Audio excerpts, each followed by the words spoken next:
Yeah, okay, cool. Thanks everyone for joining this tutorial. So this tutorial is about language models meets word models. And actually there's a bonus. We're also gonna talk about agent models. So you learn these three type of models. And we'll talk about a kind of new perspective of machine reasoning by connecting these three type of models. Right, so we can do more general and robust reasoning in language, embodied and social scenarios. Okay. So I'm Zhiting, an assistant professor at UC San Diego. Our co-presenter, Tian Ming, is an assistant professor at Johns Hopkins. So feel free to follow us on Twitter and DM us if you have any questions.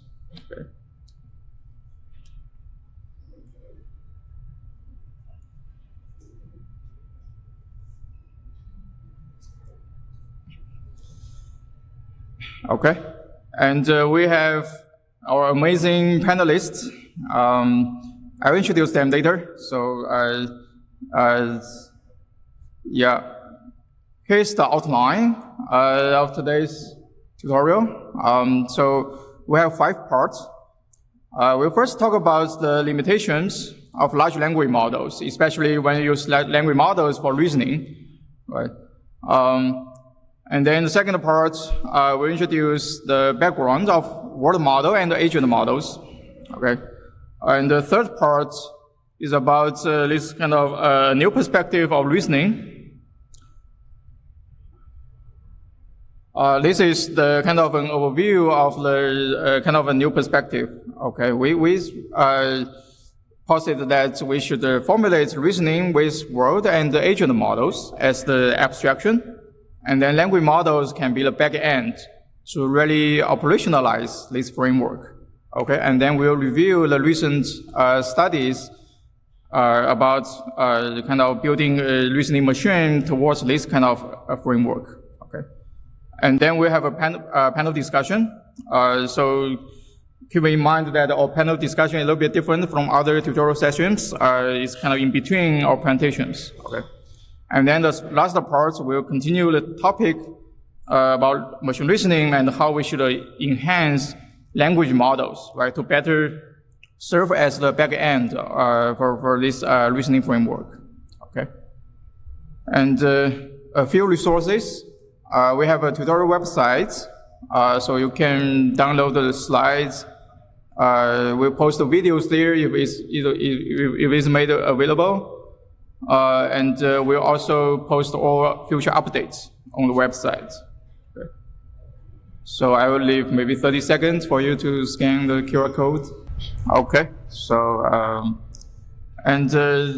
we also have an accompanying paper, a perspective and a review paper that roughly covers all everything we've discussed today. Okay, so feel free to check out on archive. Okay, sounds good. So I think that's it for the opening, and Timmy will take it away. All right, so let's get started. So I don't need to tell you how great language models are, and unless you just woke up from coma. And around a year ago, OpenAI just released ChatGPT, and people are so impressed by the kind of ability that ChatGPT has. Even some people are starting to imagine AI doomsdays. But a year later, what we learned? Well, we still think that language models are still very great, but we also learn a little bit more about the kind of limits that the current language model has. So, for example, I'm going to talk about some of the limits of language model in reasoning. Particularly, I'll focus on 3 types of reasoning: language reasoning, embodied reasoning, and social reasoning. Now, here's first a few set of examples for language reasoning. So I call it language reasoning, but it's more than about understand language. It's also understand about math, logics, and common sense. So the first example is about math. So you can ask language model to explain how you can make this computation. Now, if you ask GPT-4, it will give you some kind of calculation like this. On the surface, it looks like pretty good, but if you check the number, it doesn't look correct yet. Here's a second example. So, in this example, here's a plan for surveying the mental health of undergrad students on our campus. This year, we'll ask freshmen. Next year, sophomores. The year after, juniors. The year after that, seniors. Are there any problem with the plan? Well, there could be a lot of problems. One of the things is that if you check the math, you checked what kind of students you're asking over the course of 4 years. You're asking about the same group of people, right? Now, if we ask GPT-4 what's wrong with this plan, the first reason that GPT-4 gives us is this. So, you shouldn't just check the same group of students over the 4 years. Well, it's actually exactly what the plan suggests. Now, this is another example. So Emily found a desk and placed a cell phone on top of it. Putting the lamp down next to the cell phone, she finally put an apple on the desk.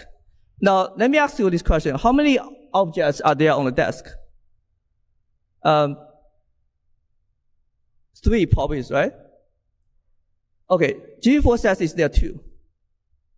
Now, in order to answer this question, you need more than language. You need an internal model of the world. You need to be able to have a model that encodes the physical common sense, such as object permanence or support.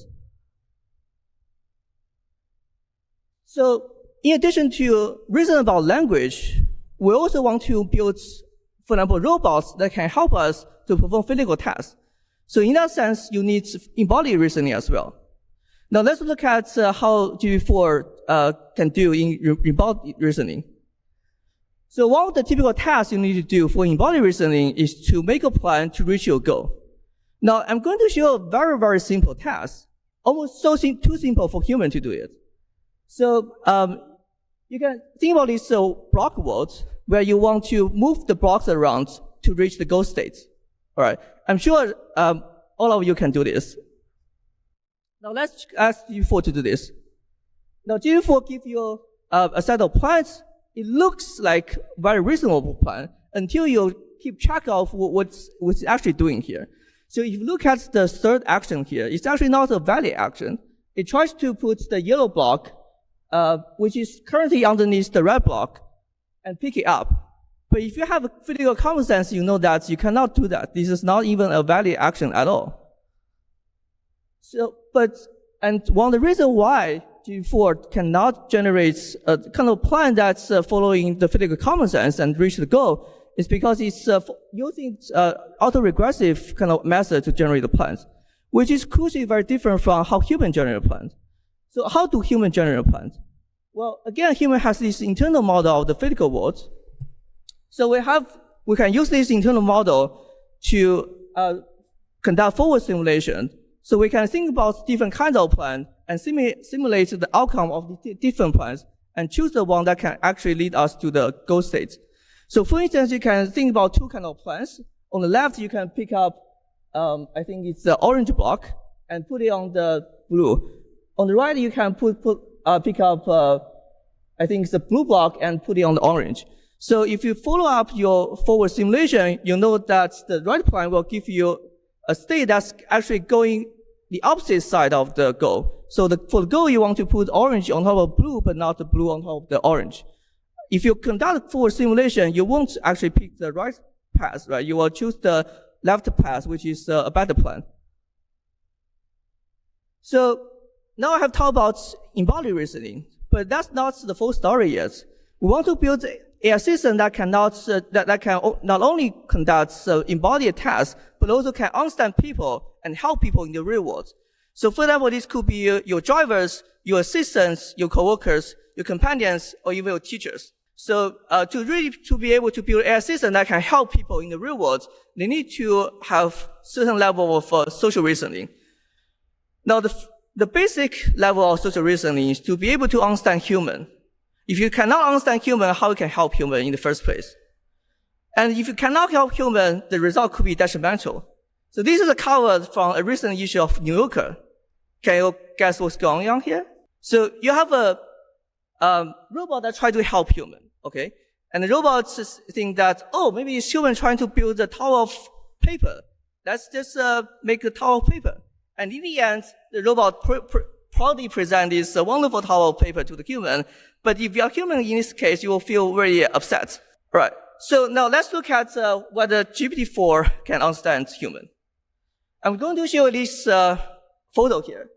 Raise your hand if you think this person probably needs help.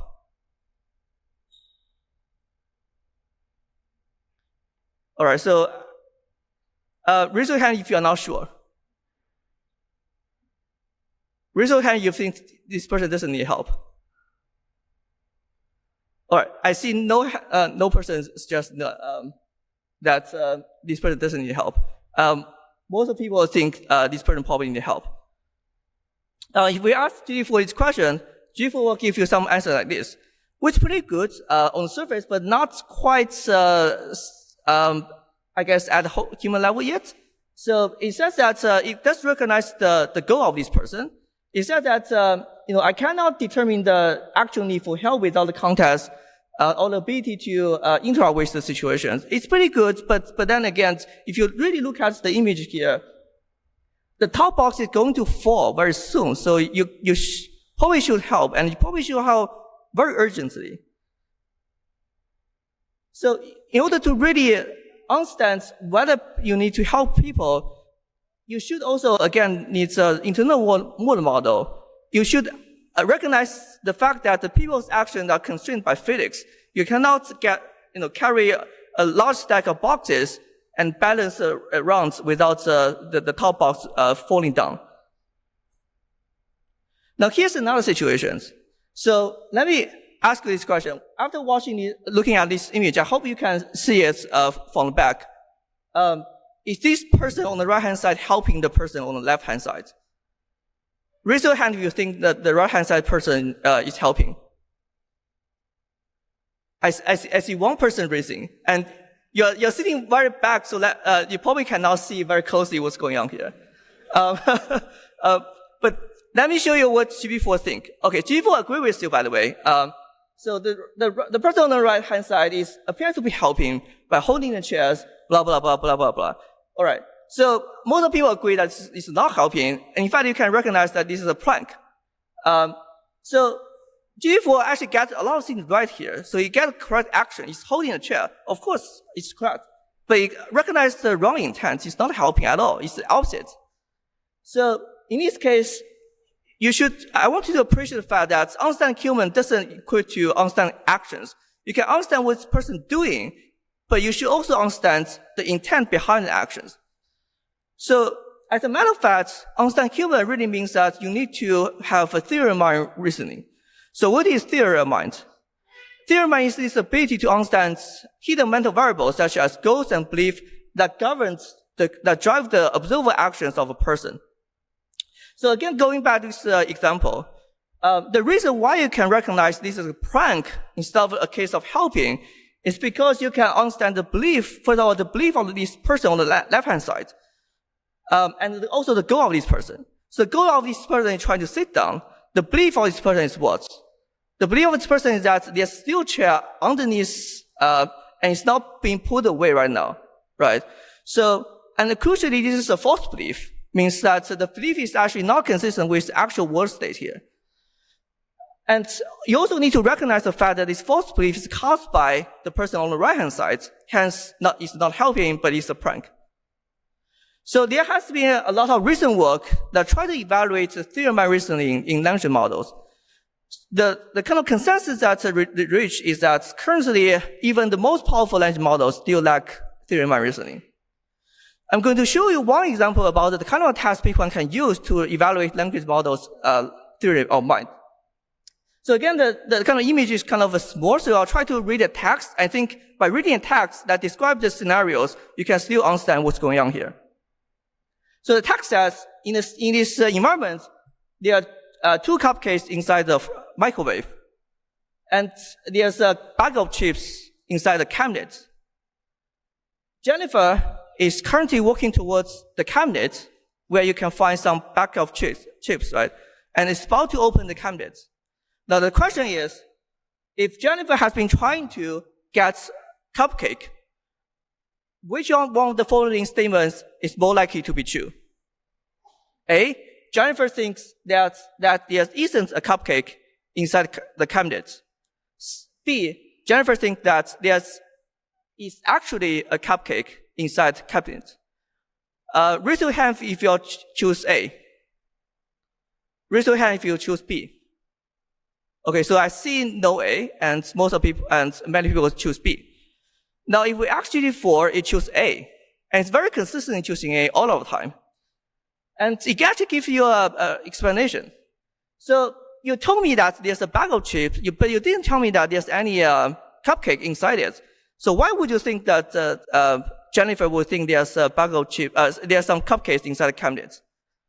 Well, the reason why we can recognize the fact that Jennifer probably thinks there's some kind of cupcake inside the cabinet, even though in fact there's no cupcake inside the cabinet, is because we can conduct model-based reasoning using an agent model of this person to reason about why Jennifer does the kind of action that she takes.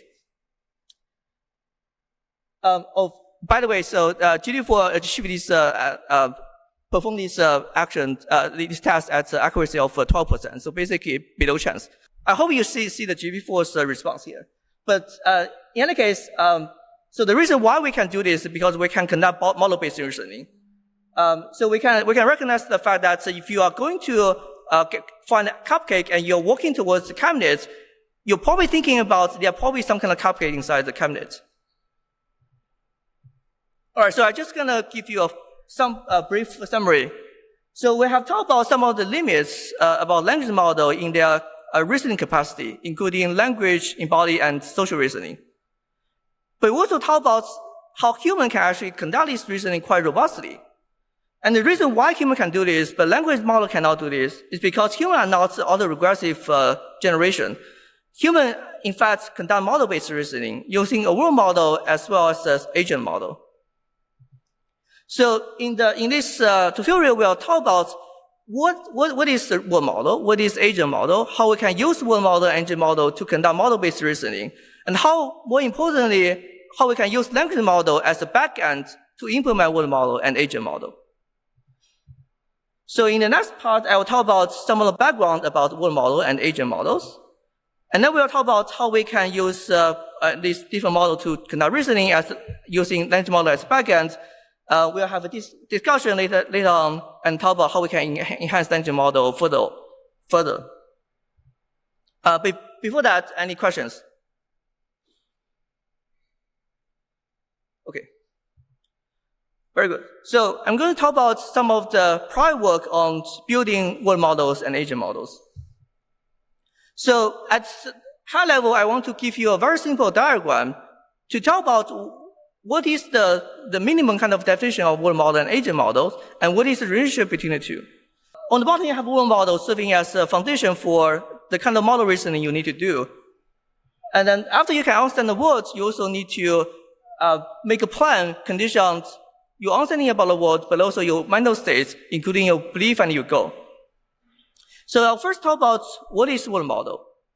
Now, in cognitive science, people have long suggested that in our minds, we have a world model, and this can allow us to use different physical reasoning at different levels. So, for instance, by watching this movie, you can kind of judge the material of this cube, how bouncy it is. By watching the video on the right-hand side, you can judge the viscosity of the liquid that's flowing down the stairs. You can also judge the softness of the ball that's kind of bouncing down the stairs as well.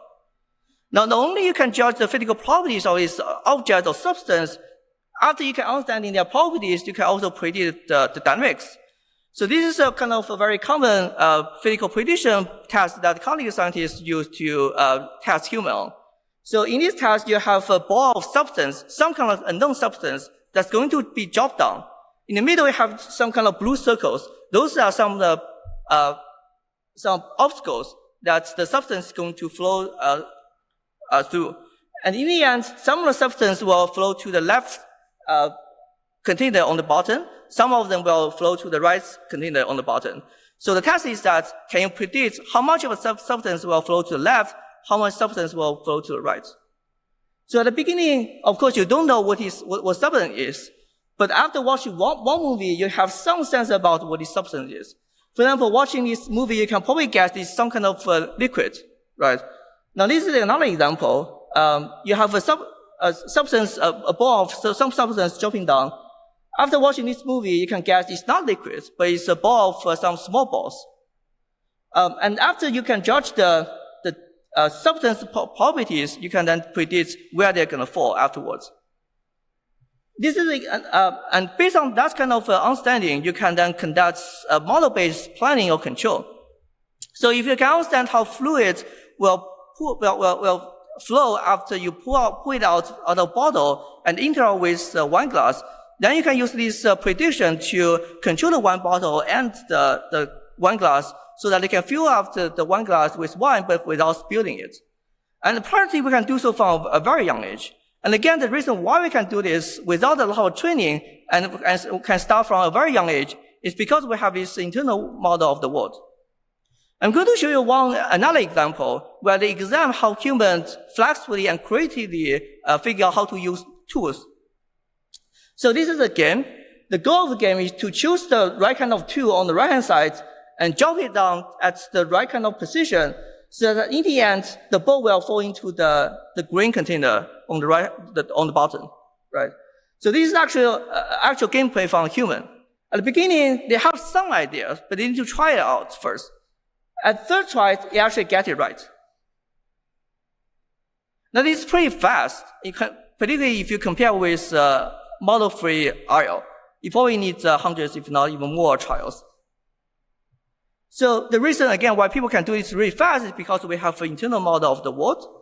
So this is how we can do this. So at the beginning, we can sample some kind of initial actions. We can first use our internal model to simulate what will happen after we execute that actions. If we believe that action is good enough to lead us to the goal, then we'll actually execute it in the real world. Now, the beginning of our internal model is not that accurate yet. It's not exactly the physical engine underneath this game. So the result might not be correct. However, based on the feedback we get from environments, we can very quickly adjust our internal model for the simulation. After a few trials, we can get it right. So this is not just suggested in cognitive science. In robotics and embodied AI, people also have been long argue for a model-based approach, such as model-based planning and model-based reinforcement learning.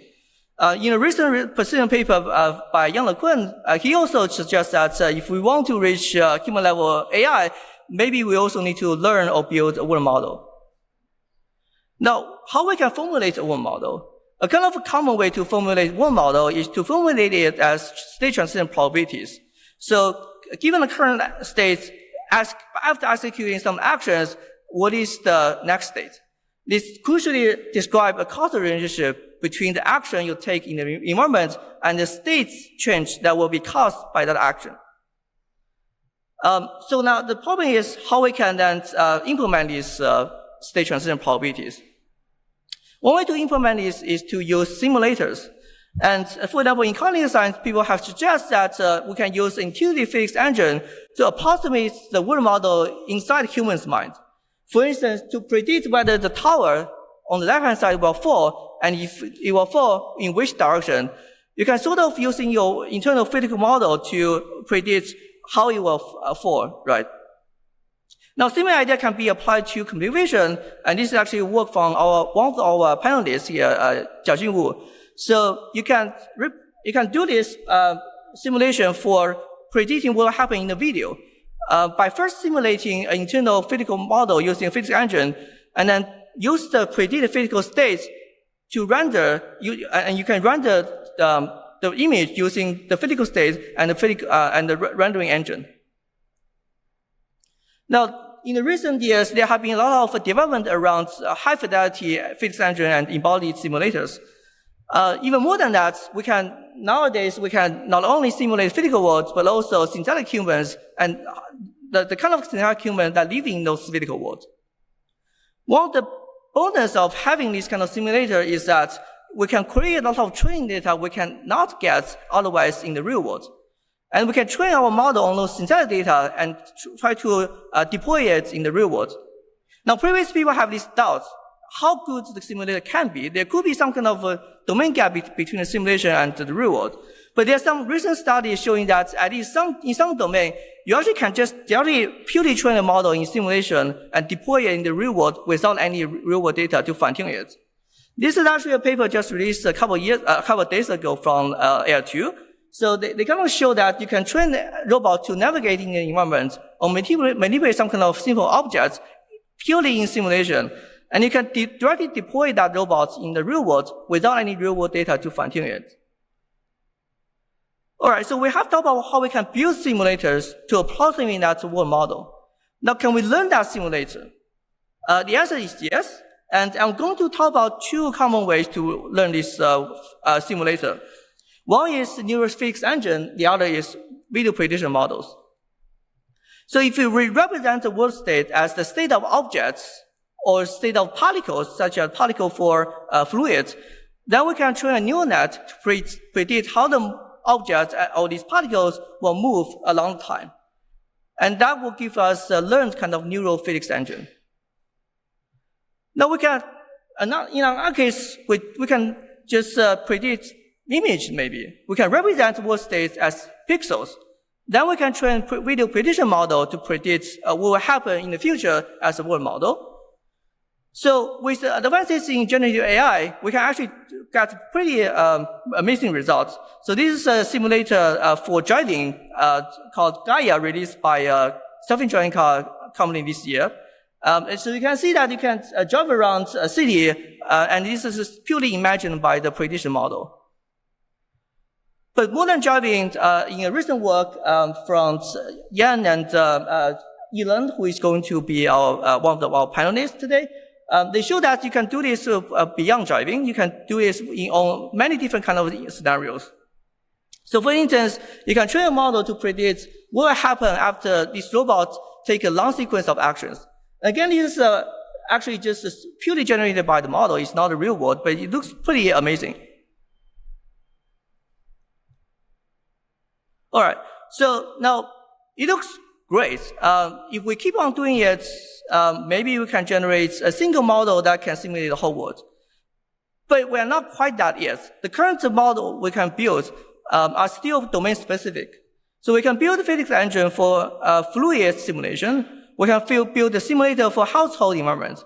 We can build a video prediction for driving or video prediction for robot manipulation. But not yet a single model that can do everything. However, language is very general. We can represent any kind of world model using language. So maybe language model can be a world model. And we'll talk a little bit more on that in the later part of the tutorial. Now we'll talk about the world model. What about agent model? So before that, I want to show you a movie and let you to appreciate that people naturally represent agents differently than objects.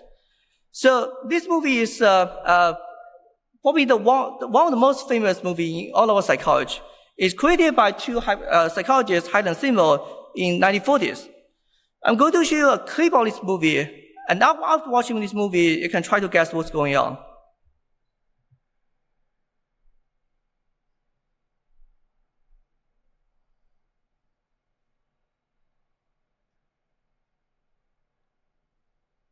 All right. I think by now, just a few seconds, all of you who have a sense that these are not three objects moving around, these are three agents. You may also have a sense that the small circle here is kind of afraid of this big triangle and trying to get away from it. And the big triangle is quite aggressive in this case. Now, if you watch it a little bit longer, you can see that there's a small triangle kind of sneak around behind the big triangle and try to rescue the small circle here. Okay, happy ending. All right, so now raise your hand if you describe this movie as some objects moving around. All right, great. Now we will see that. So instead, we can see so much more than that. We can see agents with different kind of strengths, agents with different kind of goals. We can see different kind of relationship between these agents. We can even judge morality. There's a bully here and there's a good guy here. So now the question is how we can represent agents so differently from objects. Well, again, we have this internal model about the physical world. But in addition to that, you also have your mental states, including your belief and your goal. And you make a plan based on your mental state and your understanding about the physical world. And you can formulate this, this is probably the simplest formulation you can come up with, which is partially observable Markov decision process, or POMDP. So I'm going to only show you some of the key concepts here. So first, you have a world model. Again, that can be formulated as the state transition probabilities. Agent has its belief, including its, agent has its mental state, including its belief. So if belief is the diffusion about the states, what you think about the true world state could be. And it will be updated based on your observation. And you have your own goal. And depending on the goal, you have your own reward function that has crucially these two components. Part of the reward that's defined by the goal, you want to reach the goal. Part of the reward is defined by the cost of your actions. You want to reach the goal by minimizing your cost. Now, the agent behavior can be modeled as a planning problem, which will basically you are trying to organize your actions so that you can maximize your rewards you can get in the future. Now, there are two levels of use for agent models. The basic level, the level 0 level agent model, is to try to control the agent and to help this agent to make decisions. So you can think about a robot that tries to move from your current state to a goal state. So what will do using this world model? Well, first of all, you have a internal, what will do with this agent model? First of all, use your internal world model to simulate several different plans and check which plan will actually lead you to the goal. So we'll choose, then given your simulation, you can choose the action you think are the best for reaching the goal. Now, when it comes to social reasoning, you need to go one level up to think about level 1 agents. They're trying to model a level 0 agent. So now the robot is not trying to make a decision, but trying to watch this person's actions and guess the goal of this person. So you look at the person walk for a few steps, you can try to guess where the person is going to go to, the office or the coffee shop. Now we can formulate this as a level 1 agent trying to model a level 0 agent. So level 1 agent here is the robot, level 0 agent here is the human. Now how we can do this? Well, this will actually lead to us the idea about model-based theorem, right? So we are reasoning about the actions of another agent using level 0 agent's model. So given a hypothesis about the mental states, for example, what goal this agent could have, or what belief this agent could have, you can imagine what will be the reasonable actions to take for these agents. Compare that with the observation, you can then make the judgment. So for instance, for these two possible goals, you can imagine two different kind of paths. Then you can check which path is more consistent with the observation. Now, in this case, the path for going to the office is more consistent with the observation. Then you know the goal is to go to is probably going to the office instead of going to the coffee shop. Now, there's a different kind of modeling here. So the kind of more common model that people use for theorem minds is what we call model-free approach, where you can train a model that directly map the observation to the mental state. So you can map the observation of each person, the observed action directly map to one of the goal here. It could work, but there's an obvious downside of doing this model-free approach. It will be hard to generalize this model to new scenarios. So now imagine next day, this person's office moved to another building. Now, the goal is still the same. You want to go to the office, but your path will look very differently because the location of the office now is moved. So the model you trained in the previous case will not work in this case. However, if you use model-based inference, you can still correctly recognize the goal here. So again, condition on the current new state, you can imagine new actions to reach that goal. And that will help you to recognize this goal in the new scenarios. Okay, so I have talked about how you can use level 1 agent, imagine level 0 agent to conduct model-based theorem reasoning. But social reasoning is more than that. For example, after you can understand the mental state of another person, you can try to predict the future action of this person. You can even make a plan to interact with that person based on your own mental state and your imagined mental states of another person. We can even imagine higher order agent models for recursive reasoning. So I have talked about robot can infer human, but human can also infer how robots infer themselves. So, for example, I've shown you this covers from the New Yorker. In the end, human realized that the robot trying to help, but robot has the wrong inference about human goal. So in this case, if you don't have recursive reasoning, you cannot really understand this. Indeed, if you ask GPT-4, it doesn't really understand the punchline here. It says that the robot also suffer from the writer's block, and it highlights the situation where both human and AI are equally challenged. But if you really want to understand the punchline here, you need to understand this recursive reasoning. All right, so now it seems great. You have agent model. We can do a lot of things with it. However, there's a challenge here. It's very hard to represent goals and beliefs of a person in real world. And very often, again, just like a word model, it's domain specific. So, for instance, for household tasks such as cleaning, set up a dinner table, you can represent the goal as object states, or represent the belief as the possible object states, such as where the objects are. But what about the goal for dancing? What about the belief for tomorrow's weather? You cannot use the same representation anymore. And depending on the kind of representation you use for goals and beliefs, you use different kind of planners as well. So you'll probably use symbolic planner for the household task because it's represented as symbolic states for the objects. But for other representation, you need motion planner, path planner, as so on and so forth. However, again, language could possibly be a unified representation for different kind of goals and beliefs. You can represent different kind of goals and beliefs using language. And we can also thinking about different kind of plans using language, right? Imagine like you try to make a plan in your mind, you're thinking that plan in terms of language.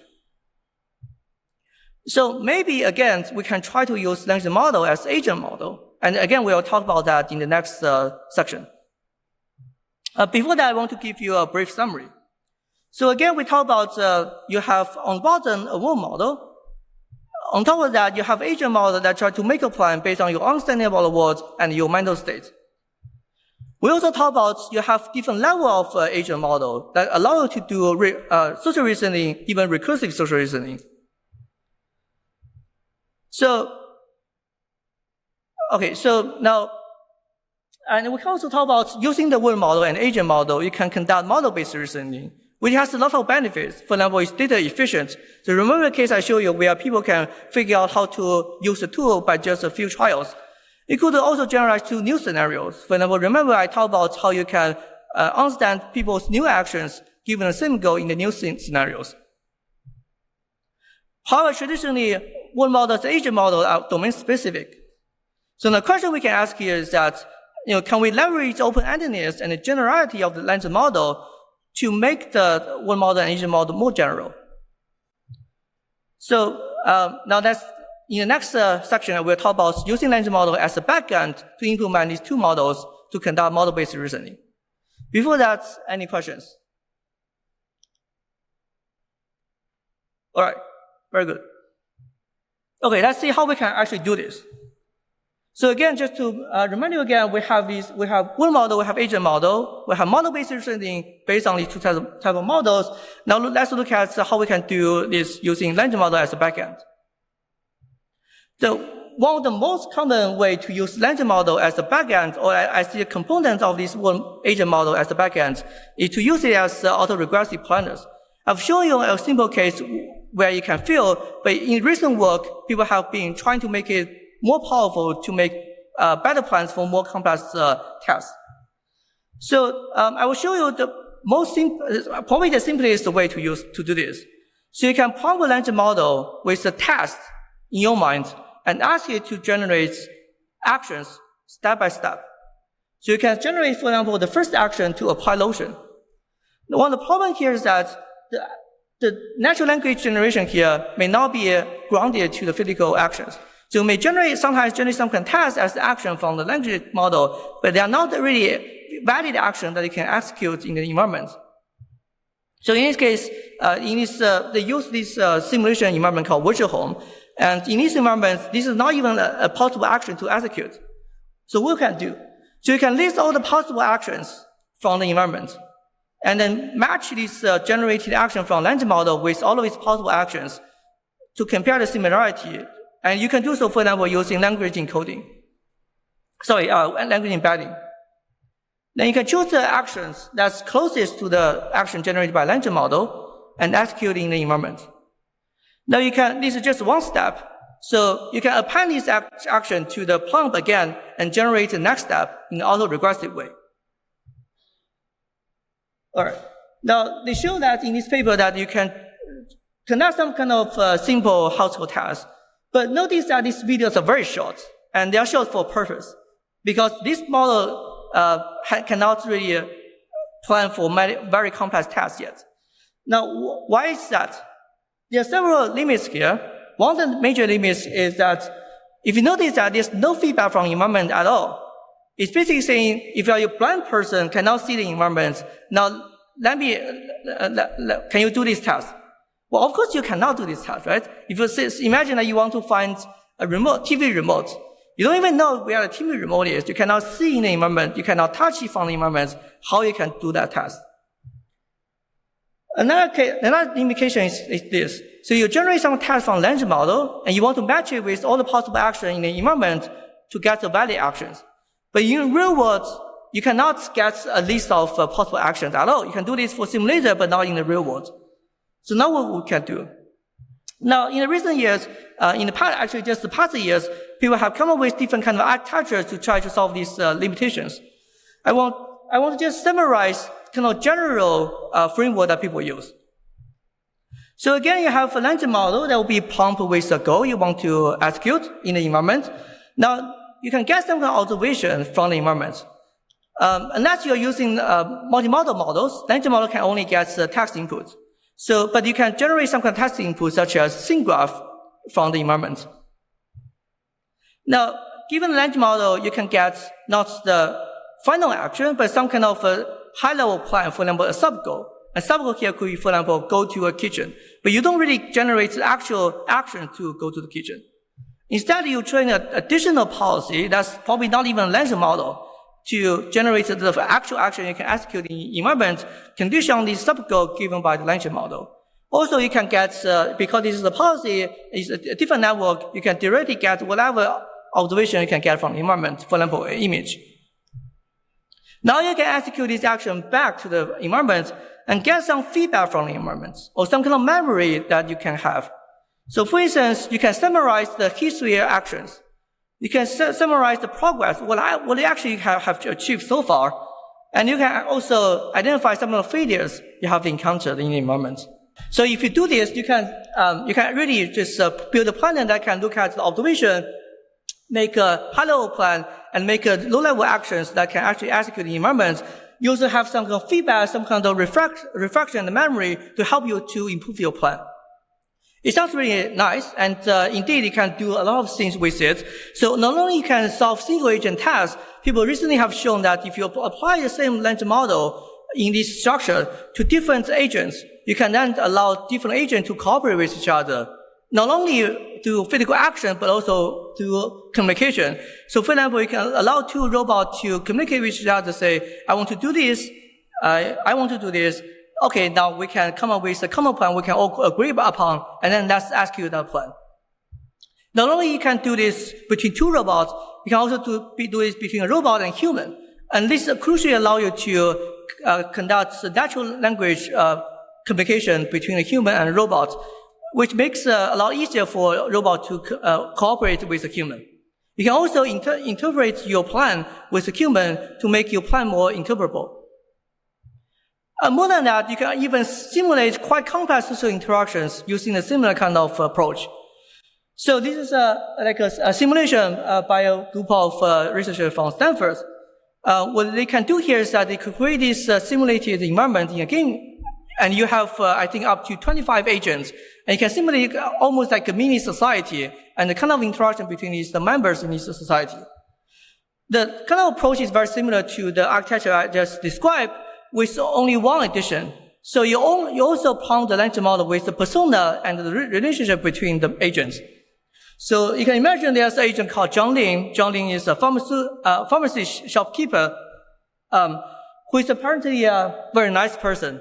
And Zhang Ling has a wife, Mei Ling, who is a college professor, and a son, Eddie Ling, who is a student studying music theory. Now, if you do this kind of prompt with persona and social relationship, you can first of all use the persona to generate a day in life that's consistent with the persona that defined in the language prompt. And during the daily life, at different points, you're going to interact with a human, right? So, condition on the relationship between the two agents in that interaction, you can also generate conversation that's consistent with the relationship. Okay. So, for example, remember John is Eddie's father, and John just got up and met Eddie, and you can have this conversation about what Eddie is going to do.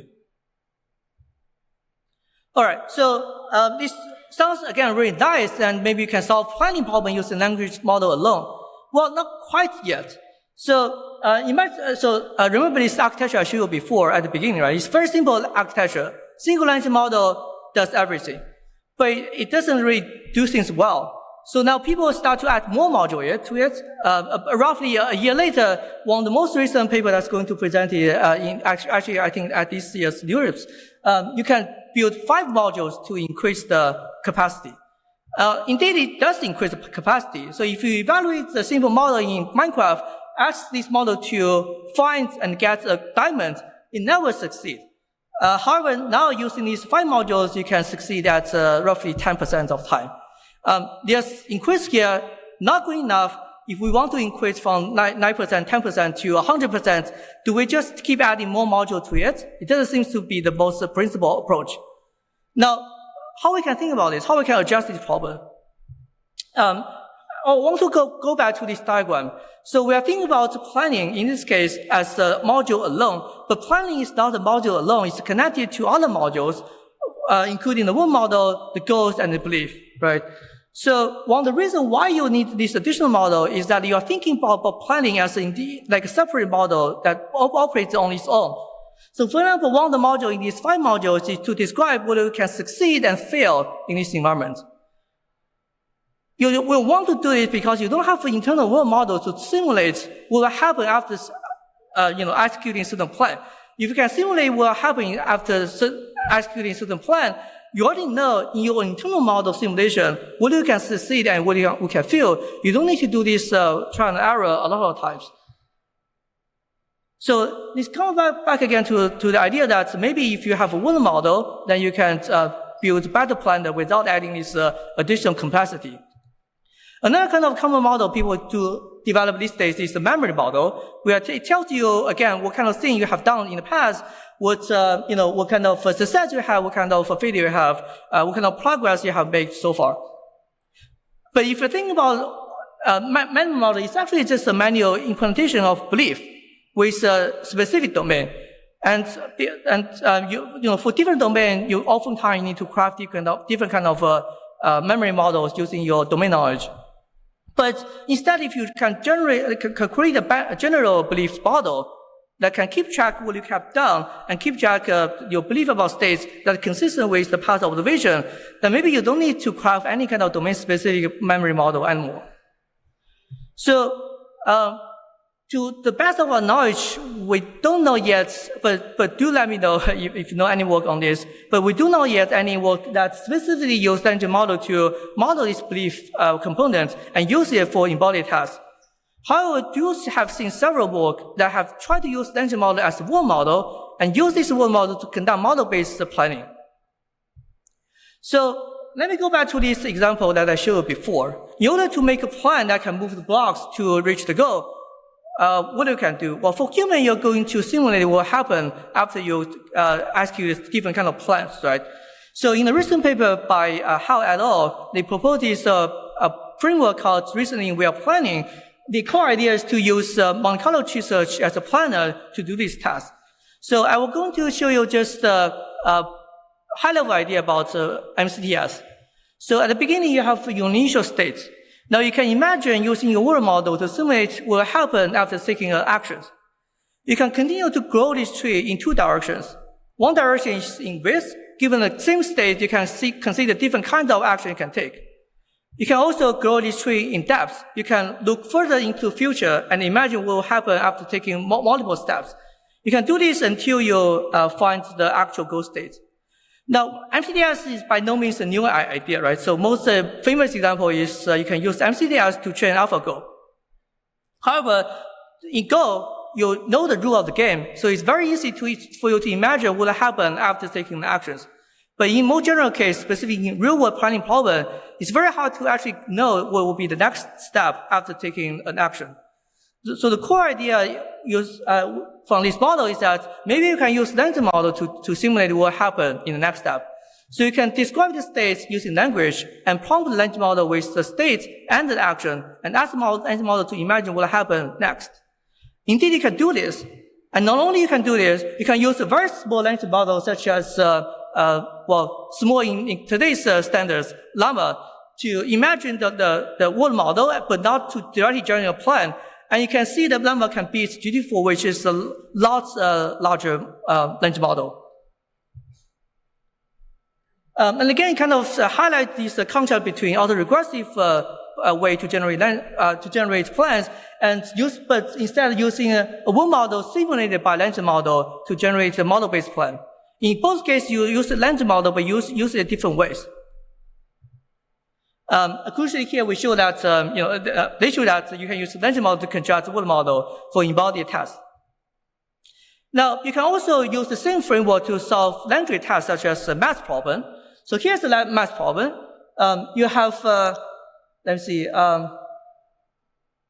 Sorry, it's a little bit hard for me to see. So someone is reading a 120-page book. Yesterday they read 12 pages. Today they read twice as many pages. And tomorrow they're going to read half of the remaining pages. Now after these 3 days, how many pages have been read? So to solve this math problem, they propose that you can also use MCDS to do tweezers. So the state here is a partial solution about a set of unknown variables. And the action here is some sub-question you can ask first to solve one of the unknown variables. You start from an empty state because you have no solution at all, and you end up with the final solution that solves all the unknown variables. So you can use language model to keep track and simulate what will happen after certain actions. You can also use language model to imagine what kind of sub-question you can propose given the current solution. So in this case, they show that you can use language model to construct world model, not to solve embodied reasoning, but to solve language reasoning. Now let's take a step back and think about why can language model simulate the world model? Well, it's probably because in the training task, there's already a lot of knowledge encoded in the text. So for example, in a text I can say something like, if a wine glass falls on the ground, it will break. But if a basketball falls on the ground, it bounce up. So if you train on this kind of task, you can learn some kind of word knowledge. And the reason why word knowledge are encoded in text is again because people are using language to describe our thoughts. And this comes down to a very classic ideas in language thought, which I think we'll hear more from one of our panelists, Noah Goodman, who is probably sitting somewhere here. So we have this internal thought about the world model, the Asian model. We use language to describe our thoughts, and we write down a task, and language model reads this task, and then you can learn the world model and the Asian model. Now, in a recent work by a group of people at MIT and Stanford, Leo Wang, Gabriel Grant, and including also Noah Goodman here, they try to do the reverse process. So what about we use language to reason about the physical world and the agents? So certainly we can use language to reason about, to describe the physical world. We also use language to reason about what happened in the physical world or what happened to the agent. But how we can do this? Reverse process. So the key idea here is that you can represent thoughts as probability programmed.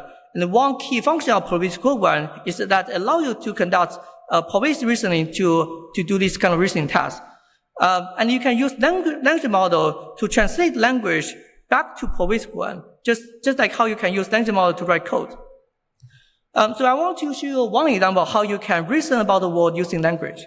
So here's a scenario. Imagine a table with a red ball placed onto the left side of the blue ball. We can push the red ball and we'll hit the blue ball. Now imagine the red ball is very heavy, but the blue ball is very light. Now, can you answer how fast the blue ball will move after the collision? Raise your hand, you think the blue ball will move slower than the red ball. Raise your hand, you think it will move faster. Okay, I see a lot of people raise their hand. Now, you can, of course, do it using language model directly to reason about this. But in this paper, they show a different way to do this. So instead, you can first translate these tags into probability programs. Now, I don't want to, you don't need to actually understand what's going on underneath this probability program, but you want to appreciate the fact that what you can get out of this probability program. So if you run this probability program once, what you can get as output? Well, you can sample possible attributes of objects, such as their shapes, their color, their initial states that are consistent with the description of the text. Now, condition on these attributes without objects, you can input into a physical simulation engine to simulate what will happen after the red ball hits the blue ball. You can even go further and render the images. So back to the image space using the simulated physical state from the physical engine. Now you can see how you can use the engine model as an intermediate step to generate the probability program from text and describe these texts using imagine kind of what states used from in these rendered videos. Now, if you do this, if you use standard model to generate probability program, you can simulate what happens after the blue ball gets hit, and then draw this distribution about the blue ball's velocity, and use this distribution to answer this question through probability reasoning.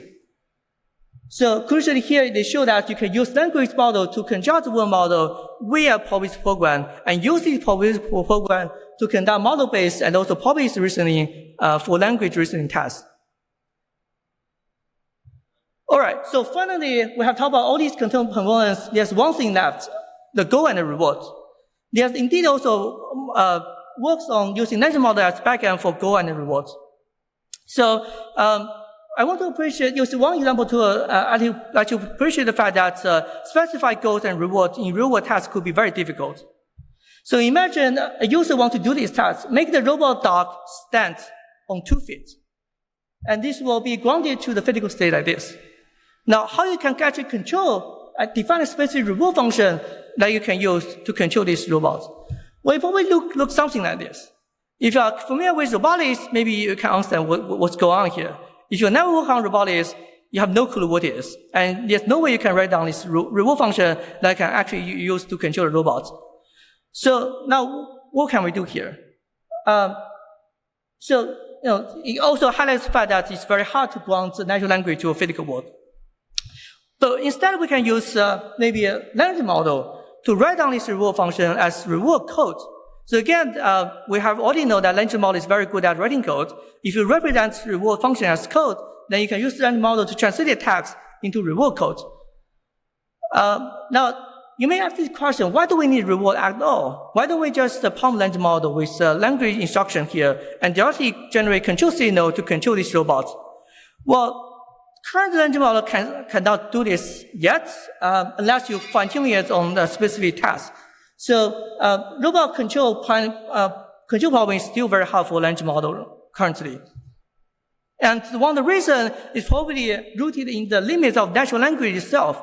So imagine the case I showed you before. To really control the bottle and also the wine glass to pour the liquid here, you need to describe in very detailed, in specific details, how the liquid will fall out of the bottle. And it's very hard to do so using language alone. However, well, language model cannot directly give you your reward control signal. It does give you reward, and you can use the reward to and prompt the user reward to do planning using a classic kind of motion controller that can look at the reward and control the robot to your desired state. And you can do so, and issue that you can do so through multiple rounds of instructions to define more and more complex rewards. So, for example, it's quite hard to imagine what would be a reward for moonwalk for robots. However, you can easiest intuit by first write instruction, singular instruction, say that you just stand up first And then you can continue to refine the instruction until you can, that's the language model to generate a reward that can give you moonwalk.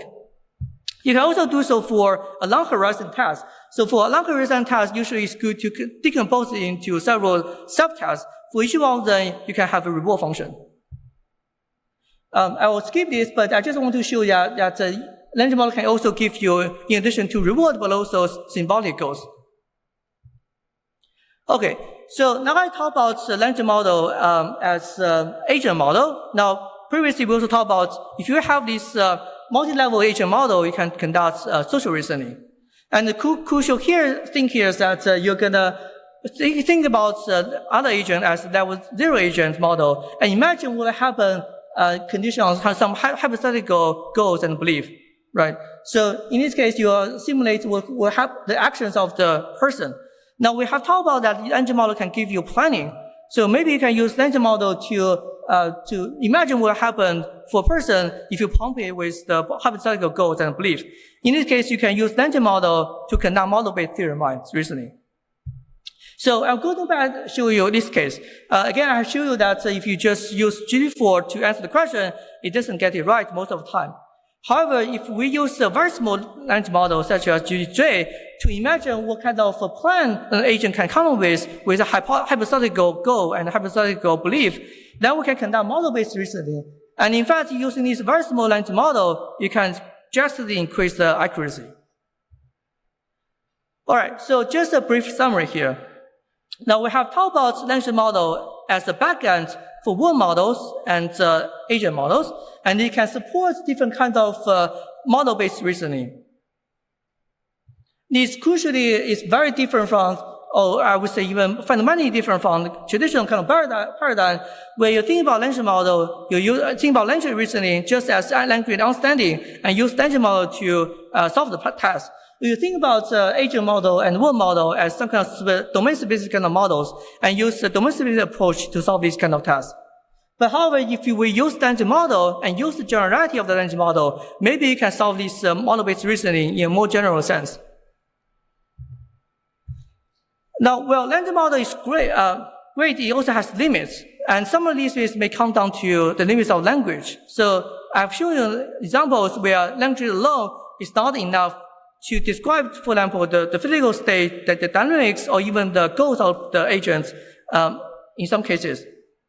Now, but language model could be paired with other kind of model that are operating on other modalities, such as vision model, or policy, lower policy that's trained condition on the image. So this could potentially increase the overall structure with other kind of modality capacity. But and there's still sometimes a need for manually crafted components. So I talked about there's no, at least to our knowledge, a kind of general way to model belief yet. So sometimes you need to, for a specific domain, write down some kind of memory module to implement the belief.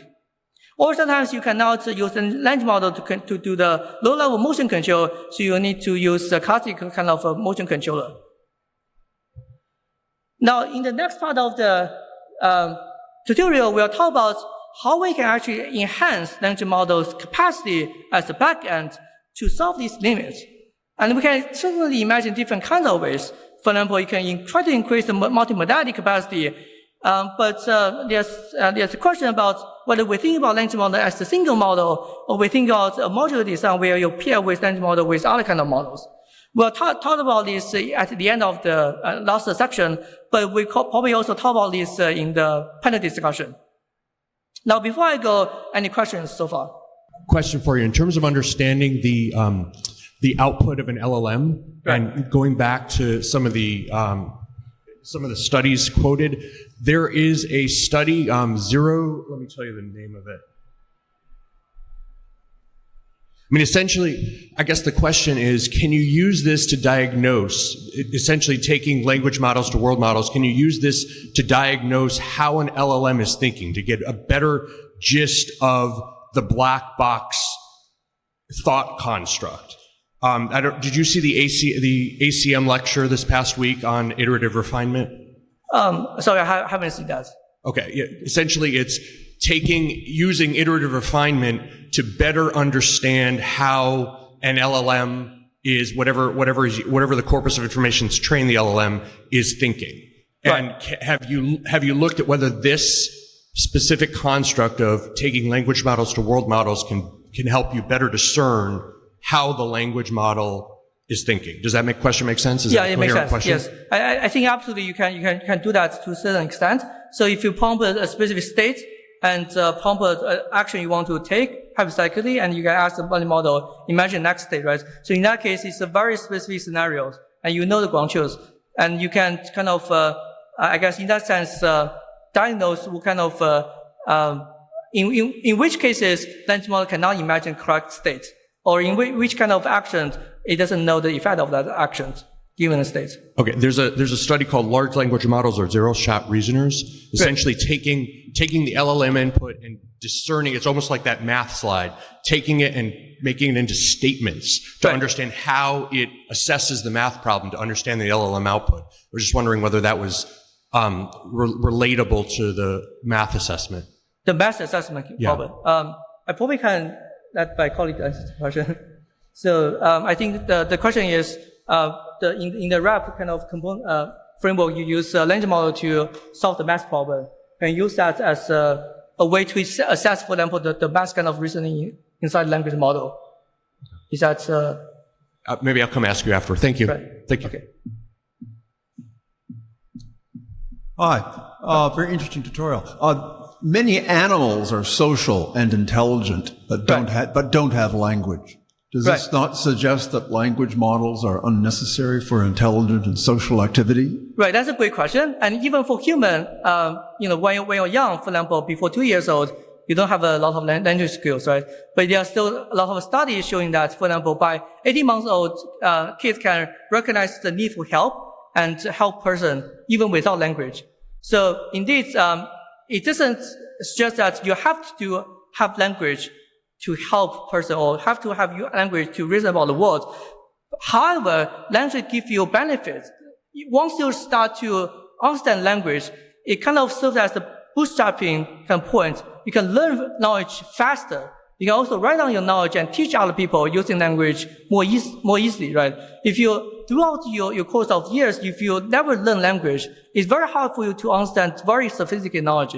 But if you can read a book to understand a lot of the very sophisticated and advanced knowledge using language. So I would say it's not a mask, but it's a very great benefit if you understand language. Okay, so you're saying language allows more sophisticated models, or is it a shortcut to getting a model? That's a good question. I think if you only treat language model as something like, say, I read a text, I know some of the knowledge encoded text. I think in some cases it could be understood as a shortcut. For example, I think in one of the examples we're going to show in the next part, if you read a book, there's actually a book on Amazon, many books on Amazon that teach you how to rock climb, to do rock climbing. Now, I don't think I can read a book about rock climbing and actually do it, but you certainly know a lot of knowledge and can also talk a lot about those knowledge about rock climbing that you read about from a book. So it gives you maybe in some sense some kind of shortcut to get some knowledge about the world or about other agents, but maybe at least in the current paradigm where you only train language model on text alone, it doesn't really give you what you actually need in the physical world or in the social world. But we'll also talk about something about that in the next part. But social and intelligent activity evolved before language. Doesn't that suggest that it's easier? There's an easier way? There's an easy way that you don't know, that doesn't require language. That's right. Okay. Maybe I guess, yes, certainly a lot of social aspect doesn't really require language. That's true. However, if you have language, you can write down those, again, it's kind of come down to what language, the function of the language serves, right? If you think about language as a way to write down the knowledge about the social world, you can read about those texts and try to understand the social world without actually going through a lot of the actual experiences in the social world. But also, in another case, language also serves as an additional function for you to enhance your social abilities. If you have verbal communication, again, that's a very big plus for your social abilities. Yeah, I guess I don't have quite the answer yet. I guess the main question here is that, do we really need language at all? I think if you just try to develop some kind of basic knowledge about the world and the social skills, you don't probably need language at all. But language can help you to get there, and also language can help you to develop most of the kind of social knowledge and physical knowledge. Thank you. Hi, thank you for the talk. Yeah. So it seems like all of these different paradigms involve cleverly prompting a language model to get it to do a specific task that you want. How do you see this paradigm evolving, like in the next 1 year or 2 years? Will like a lot of AI research just be like clever prompt engineering, and just all of us will be just boiled down to like prompt engineers? Right. I think one of the hope for this tutorial is that we can encourage people to think about alternative ways. So for example, I have talked about in order to build complete planners, currently you need a lot of modules, and each one of the module needs a very careful kind of pumping, right? But there are fundamentally different ways in which you can build models that does not require like very specific kind of pumping. And we wish to talk more about that in the discussion as well as in the last section of the tutorial. But that's a great question. Thank you. Hi, Dr. Shu. Thank you for your talk. So actually, I'm from Cog and Psych background, so I'm very familiar with many of research you actually mentioned here.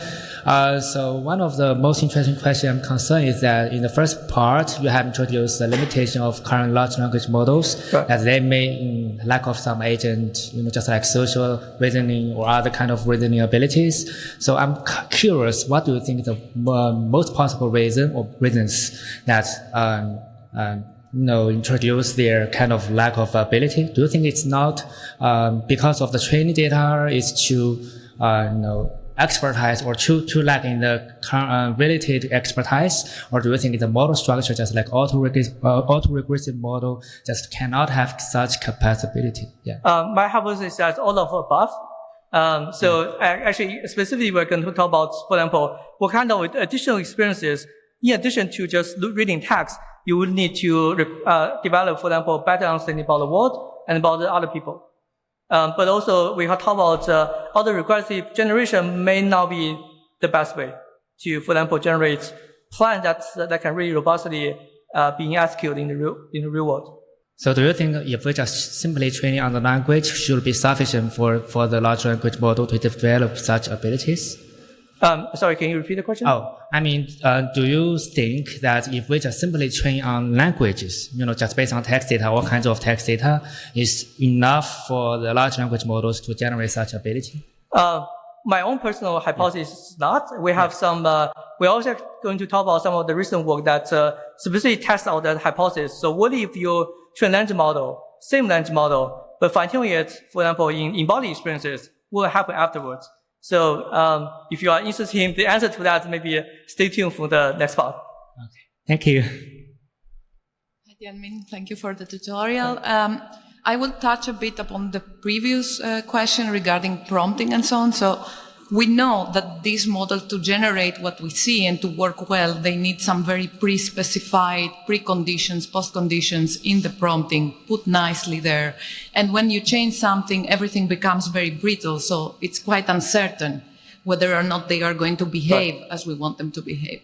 So in all these schemes, where do you see uncertainty being translated back and forth? Because if you want my opinion, although I see them as a very strong tool, I see that there is a lot of engineering effort that it is similar to making in different planning problems for example, the PDDL problem or the PDDL domain description, and then just query a very large, nice ontology and give you something similar. So where do you see, though, the uncertainty component, that it is a big issue also in classical planning, being introduced and interacting in this framework in order to go beyond this brittleness on the prompting part? Right. That's a great question. I think some of the uncertainty, I guess, depends on where the uncertainty comes from. Some of the uncertainty comes from, for example, your knowledge about the physical world, right? When you simulate the physical world, you have uncertainty about where for example, the object will go, or the state, the future state of the object could be, right? So that could be uncertainty you have to adjust even for classical kind of planning and control. I think I like the kind of framework that's proposed by Noah Goodman and his colleagues, where you translate text into probabilistic program, and you can conduct probabilistic reasoning using probabilistic program that can really naturally handle those kind of uncertainty. Another uncertainty could be, for example, your goal, right? So if you specify a goal using language, sometimes it could be ambiguous, sometimes it could be unspecified. So how we can represent, so when we generate a goal description, for example, using language, I don't think currently I have seen any work that try to explicitly represent the uncertainty in that case. But surely there could be some future work where you represent a kind of reward that can ground the language description of a goal to a physical environment, but also add some kind of uncertainty in that sense. So you can imagine, for example, different kind of future goal states that you want to reach condition on the description. And the description is uncertain. You can certainly imagine different kinds of reward function or different kinds of final goal states you want to reach. Mm-hmm. Well, but this would make the complexity still very large. So the question is, I think, to consider how we could propagate the information about uncertainty, especially because if you think about how world modeling happens at humans, right. The human tries always to plan to minimize uncertainty, and somehow we have this kind of translation of the observation into our predictive models, and so we can quantify in some sense the uncertainty in order to make it collapse based on our next decision. So I agree with you, it is an open research problem, and I don't see it being addressed except for this work that you refer to about like the probabilistic modeling. Yes. So I think I am wondering though if it goes really beyond other approaches that exist that do not consider the language model in the backbone. So this is like a question. Yes, I think that's an excellent question. And maybe something we can also talk about in the kind of discussion. Thank you very much for the tutorial.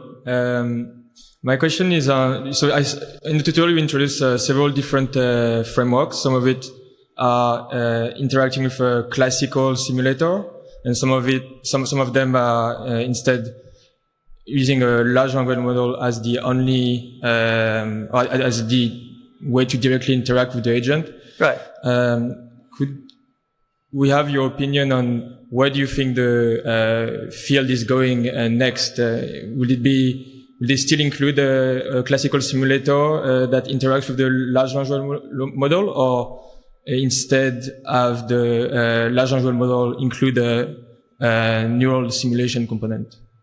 Right. I think you can even ask the question like, again, I think this question is also being asked. It's a great open question that I don't have an answer to. Do we even imagine like the final form will be a language model at all? But I think certainly it does suggest that the language model could be part of the solution. And currently, if you pair language model with other kind of, for example, classic control or planning algorithm, it seems like a temporary solution to a lot of problems here. But I'd like to again invite you to maybe think more about. I don't have the answer to that, but I will hope we have the next part of the studio and also independent discussion where we can talk more about that, I guess. So yeah, we're very honored to have our panelists, Ishtar from DeepMind, Yiren from MIT, and Noah and Jiajun from Stanford. So maybe before we start, I guess it would be great if each of you can introduce yourself a little bit, especially your research, kind of relevant to the topic of this tutorial. Hey, hi, I'm Jiajun from Stanford. I work on mostly computer vision, but also, just like what kind of scene representations we may need, how can we derive them from vision, and how to use them for applications in graphics, robotics, and these different areas. Hey, I'm Noah Goodman, also from Stanford. I I work on language, reasoning, learning, stuff like that. And I've had a intellectual arc from very strongly based on building explicit models of the world for reasoning to exploring much more implicit deep learning solutions, and happy to talk about those trade-offs. Hi, I'm Elon. I work on learned generative models of the world and for decision making, and I've been working a lot on how like learned generative models can be used for planning or interacting with the world. Hi, I'm Ishita. I work at DeepMind, and I've been I used to be primarily in computational cognitive science in the past. More recently, been working more in machine learning. I've been interested in how humans combine explicit and implicit kinds of knowledge, how that might map onto the ways that now things happen in language models. More recently, I've been interested in expanding language models to things that are more perceptual and less, explicit, so things like vision and action. Okay, cool. So yeah, let's get started. So I'll show a question on the screen. I will also read. So perhaps it's hard for you to see the screen, but yeah, let me try to read. Okay. So the first question, I believe some people have said, right, language model is also a word model because language is a representation of the world, right? And the language model models language. Of course, it is modeling the world, right? So about this statement, I wonder if you agree with this one. And alternatively, we can say this question basically is, what do you think are the most significant features that a word model must have, but a language model does not, right? So that we won't say language model is a word model, or maybe you think a language model is a word model. So sure, I can start with a couple of comments. Yeah, so I think there's some sense in which it might be more than a word model, and in some cases in which it might be less. So what I mean by less is that there are some assumptions we have of consistency that you assume a word model must have, like things like transitivity, which we don't necessarily know for a fact that a language model reflects some certain kinds of, when you think of a model, you think of it as being consistent and structured in certain ways, which it's not totally clear that the language model's internal beliefs are consistent in those same ways. And the ways I think that it might be more is that, like, you usually think of a word model as describing how a word works, but not necessarily what to do within it. So in some sense, it's not usually a model is sort of distinct from the policy. Whereas I think language models often have a lot of information about how to act in the world, which might not necessarily be implicit in how we would formalize something like a word model. So I think that language models can be approximations of world models, but I think they're not fully causal, and they capture a lot of correlations in the data they see. And also I think they're kind of lossy in the sense that they simulate the world in the at the representation of words, but they don't really represent like the physics or the visual dynamics of the world. I largely agree with this. I mean, one thing is to distinguish language models proper from language models that are also trained on a ton of other things that aren't language, which is what most language models these days are. So let's restrict ourselves to the ones that are only trained on language. Then I think language models can be world models in the sense that if people find things worth distinguishing, then language will distinguish them for the most part. And as long as people find them worth talking about, then the distributional information will be there. But as Ilan said, language is actually pretty lossy. There's lots of distinctions we don't bother making in language. And so there will be aspects of the actual physics of the world that will be missing. Yeah, I think I agree with all these. To a large extent, it depends on how you define a word model, right? What is a word model? What is included in a word model and not? And I think among many possible definitions, probably something, or a large part of them probably includes some type of physics, right? And you have to understand the physical scenes and interact with them and stuff like that. And for humans, I think there are a lot of things that we take for granted that we don't even bother to talk about them. Like a lot of things that humans can do and animals can do, and there's very little language talking about them. And language models can be very good at, the one only trained on language can be very good at things that we do talk about, but there are things that we don't really talk about, and it's not obvious that how they can, include those if that's part of the world model. Okay, thanks. So we would move on to the second question. Again, there's some claim from other people, right? Not from me. But some people claim that AGI, right, artificial general intelligence, is just a few years away. What do you think in general? Or what do you think about the future of the AI, right? What do you mean by, what does it mean by AGI? Or basically how you will define it? Or you think it's kind of something that is, not something we should really kind of discuss on? Yeah, so that's. Well, this is an academic audience, so we want to make sure that things are very well defined and grounded. So again, it goes back to how we define AGI, because people can claim AGI has already arrived if you see ChatGPT as a version of AGI. But if you define AGI as things that, like you can have intelligent agent that can not only talk about things, but also interact with the scenes, and depends on hardware. Is that part of AGI, or is it only about the virtual aspects? Right, so it depends on all the definitions, and you can claim it has already arrived and maybe a few years away and maybe decades away. Yeah. I feel the AGI. Do you feel the AGI? No, I mean, I agree. I think like the dialogue has gotten really muddled. 10 years ago when we talked about AGI, it just had to be artificial, general, and intelligent. So it just had to be like pretty smart at a bunch of things. And we're definitely there. So we moved the goalpost, and now something else is AGI, and I'm not really sure. I think now it's something like intelligence that can self-amplify or something like that. We're not there. Are we a few years away? Maybe. Yeah, I think that if we are talking about like having artificially intelligent agents that can like very flexibly work in the physical world and learn and rapidly do things, I think we're pretty far away.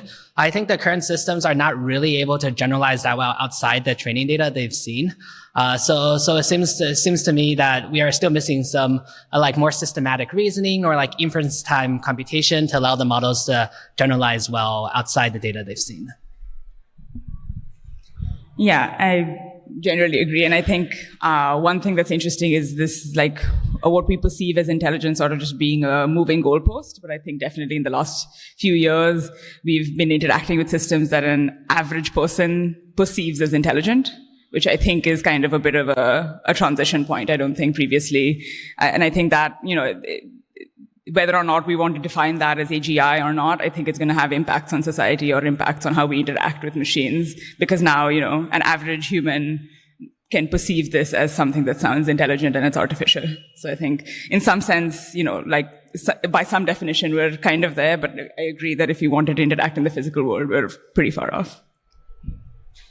Okay, cool. So the third question. So do you believe in AGI, or, we don't have a good definition of AGI, so let's just think about the future AI system, right? Do you believe in the future AI system is a single monolithic model, like GPT-4, or it might be a modular system that you do have to, model the structure into it and, and the reasoning in that structured way, right? So what do you think? What is?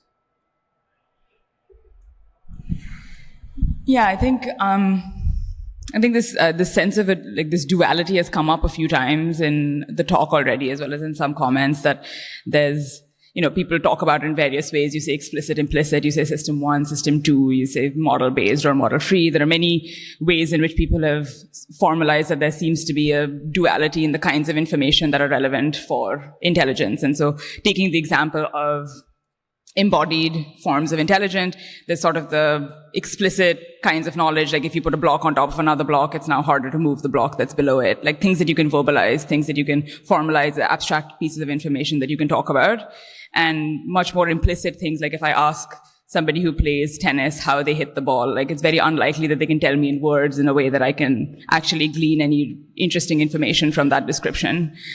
So I think, depending on the domain, I think how important which kind of information is can be very different. And I think it's also very interesting when you're thinking about it in the context of language models, because as has come up a few times, I think language models are probably currently, given the training data, better at the kinds of things that people can verbalize and can talk about explicitly. So I think especially depends on the domain, I guess. So I think there are certain domains that if we don't talk about too much, that things like tennis, I don't think you're going to learn how to play tennis by reading the internet. But there could be certain things that you can learn with this simple pre-trained model that can just predict the next token.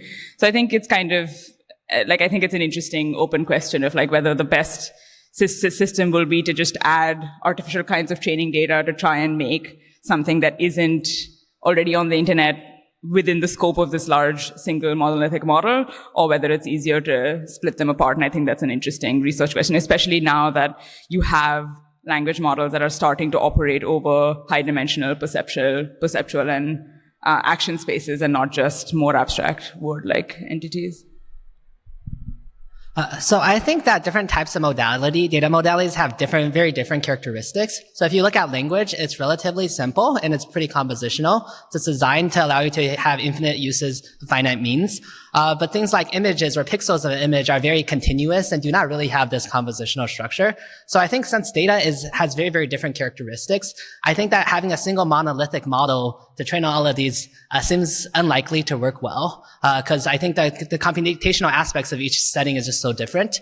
And I personally believe that maybe having something that is more modular could be better. And I think the other benefit of having something modular is each module can generalize inside its distribution, but then the composition of each module can allow you to generalize a lot more outside your training data. So I think modularity is unavoidable because the statistics of the world support a lot of sparse structure that can be exploited by modularity. So the real question is, where does the modularity come from? Is it emergent modularity driven by the statistics and then some learning algorithm, or is it engineered modularity? And I think actually if we look at the brain, it's a really good illustration. On the one hand, the brain is not modular. It's just a big bag of goo. It's a dynamical system. On the other hand, we know from a ton of cognitive neuroscience that by the time you're an adult, there's emergent modularity. There are different parts of the brain that specialize in different things.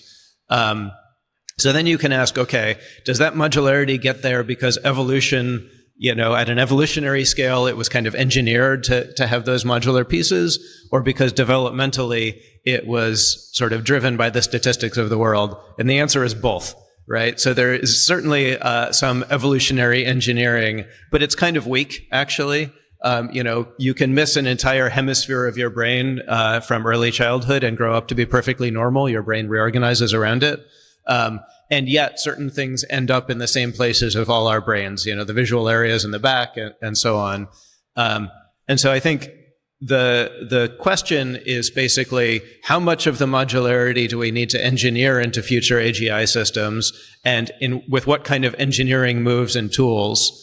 So I think, we've seen a bunch of interestingly different examples today of different ways of trying to engineer in some modularity. One of those might be great, or it might turn out that we can do something vastly weaker, like just some, weak amount of routing to different parts of the input space or something like this. And I think that remains to be seen. Well, Noah just said what I want to say. But I think in many ways there's, it's interesting because people always just like their religions, right? You want to have some beliefs and you're like, I believe in one way or the other. In most cases, there are, at least in academia, I think it's really a continuous spectrum. There's no false dichotomy of this thing has to be, modular, and that thing has to be a big model. It is always kind of fluid. And yeah, eventually it's all a continuous spectrum of how much inductive bias and engineering you want to put into your system, and what's the role of learning or development. Okay, great. Yeah, I think that's a very nice discussion. So the first question is kind of for,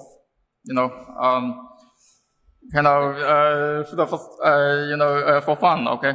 So imagine that you have like 10,000 high-end GPUs. Let's say it's H100 GPUs right now, right? And you may use it for free, like maybe for 2 or 3 years. Okay. Then what kind of research will you do?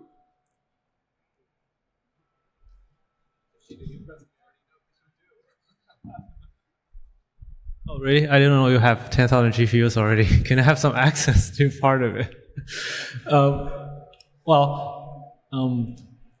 I think it would be nice to try to train on the possible, a lot of progress we have seen in the past decades has been on where the data is from, right? There's a lot of language data, there's text data, there's image data. We have been trained on them.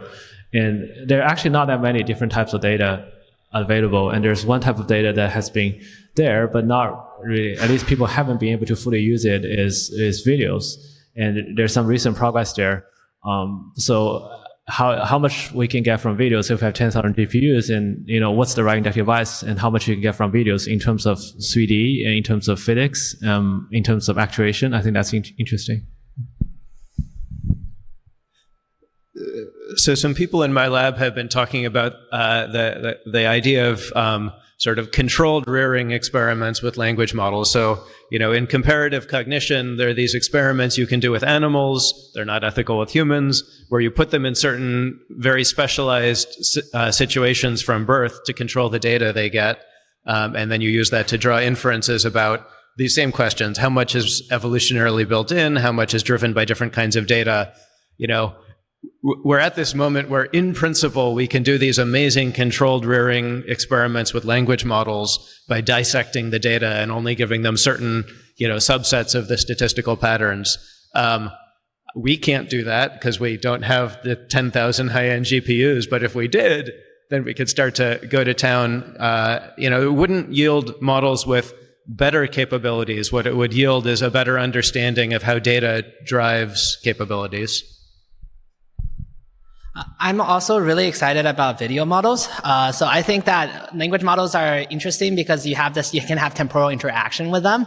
And I think that if you have video models, likewise, if you have a very good video model of the world, I think you could learn a lot about the physics. You could learn a lot about the 3D nature. And then the video model allows you to interact with the world. So you could imagine that you use the video model as some type of imagination to do planning. You can use the video model you can use your past experiences as part of context of the video model, and the video model can complete the set of actions you want to do next. So it feels to me like video could be a continuous form of dynamics, similar to language, that allows you to do a lot more continuous things.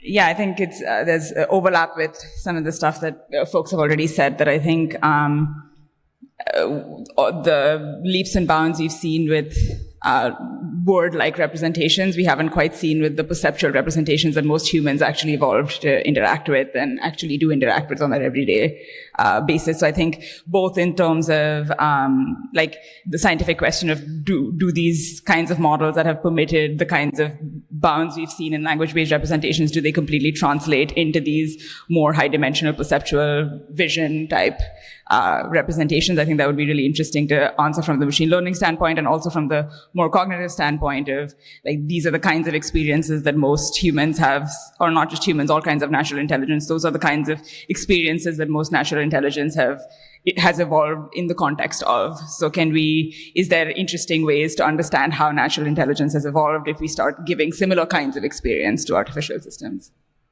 Can I ask you a question? I'm actually just really curious, from the people who study vision more than I do, how long a video would we need in order to get something that looks like a world model? I've seen these super short videos on, the internet recently that are amazing. Is a minute enough? Do we need, 10 minutes? Video people? Yeah, so I've been working a bit on trying to use video models as world models. It seems to me that if you can chain the video models, right? So once you give it a short action, you can then take that output and then give it back to the video model, right? So as long as the video model remains in distribution as you roll it out, then you can get pretty long videos. So we have this like video language planning work, whereby just chaining these videos together, we can synthesize plans to make a set of blocks into a coherent line. So you can do very long horizon simulations with the current short horizon video models.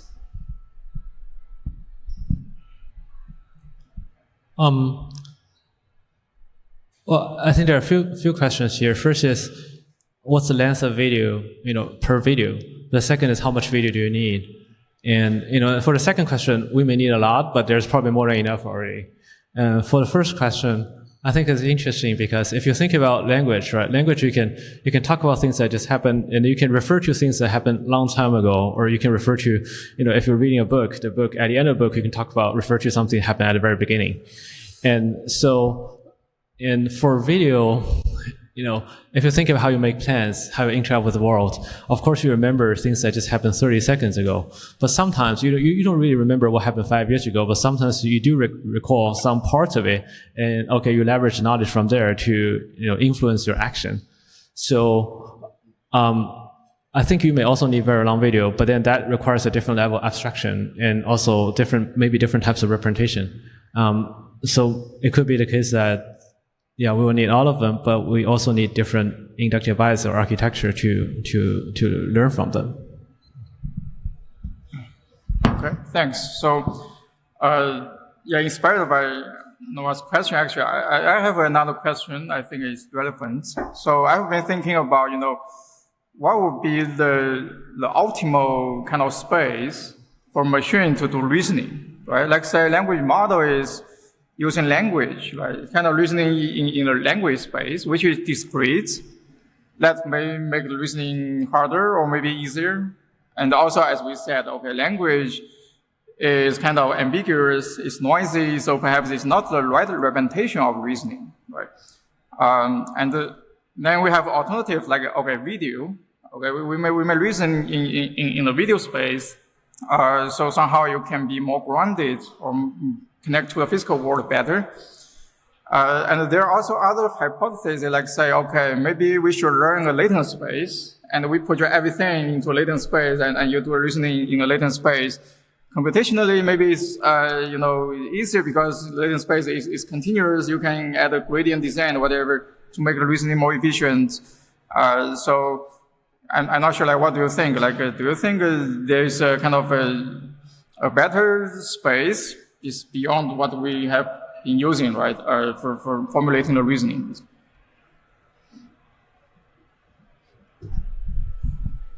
I can start because the mic was here. I think that's a really great question. My suspicion is that we ultimately would benefit by having something that's more abstract than language, just because language necessarily has a lot of details as part of the linearization. You don't really care that much for reasoning whether, John likes Mary or Mary is liked by John. And similarly, there's lots of details in vision that we don't care about. There is a question about whether, deep sequence models, density estimated sequence models already form abstract representations, or whether it needs to be engineered in some way. I think the more we get multimodal, the more we'll be able to do causal probing for amodal representations and see whether they're there and which details they kind of drop. And that'll be really cool.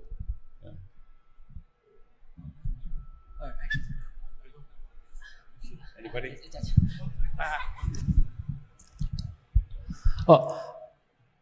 I think you probably need some latent space reasoning, but also at the same time, I think we have, it depends on what you mean by latent space.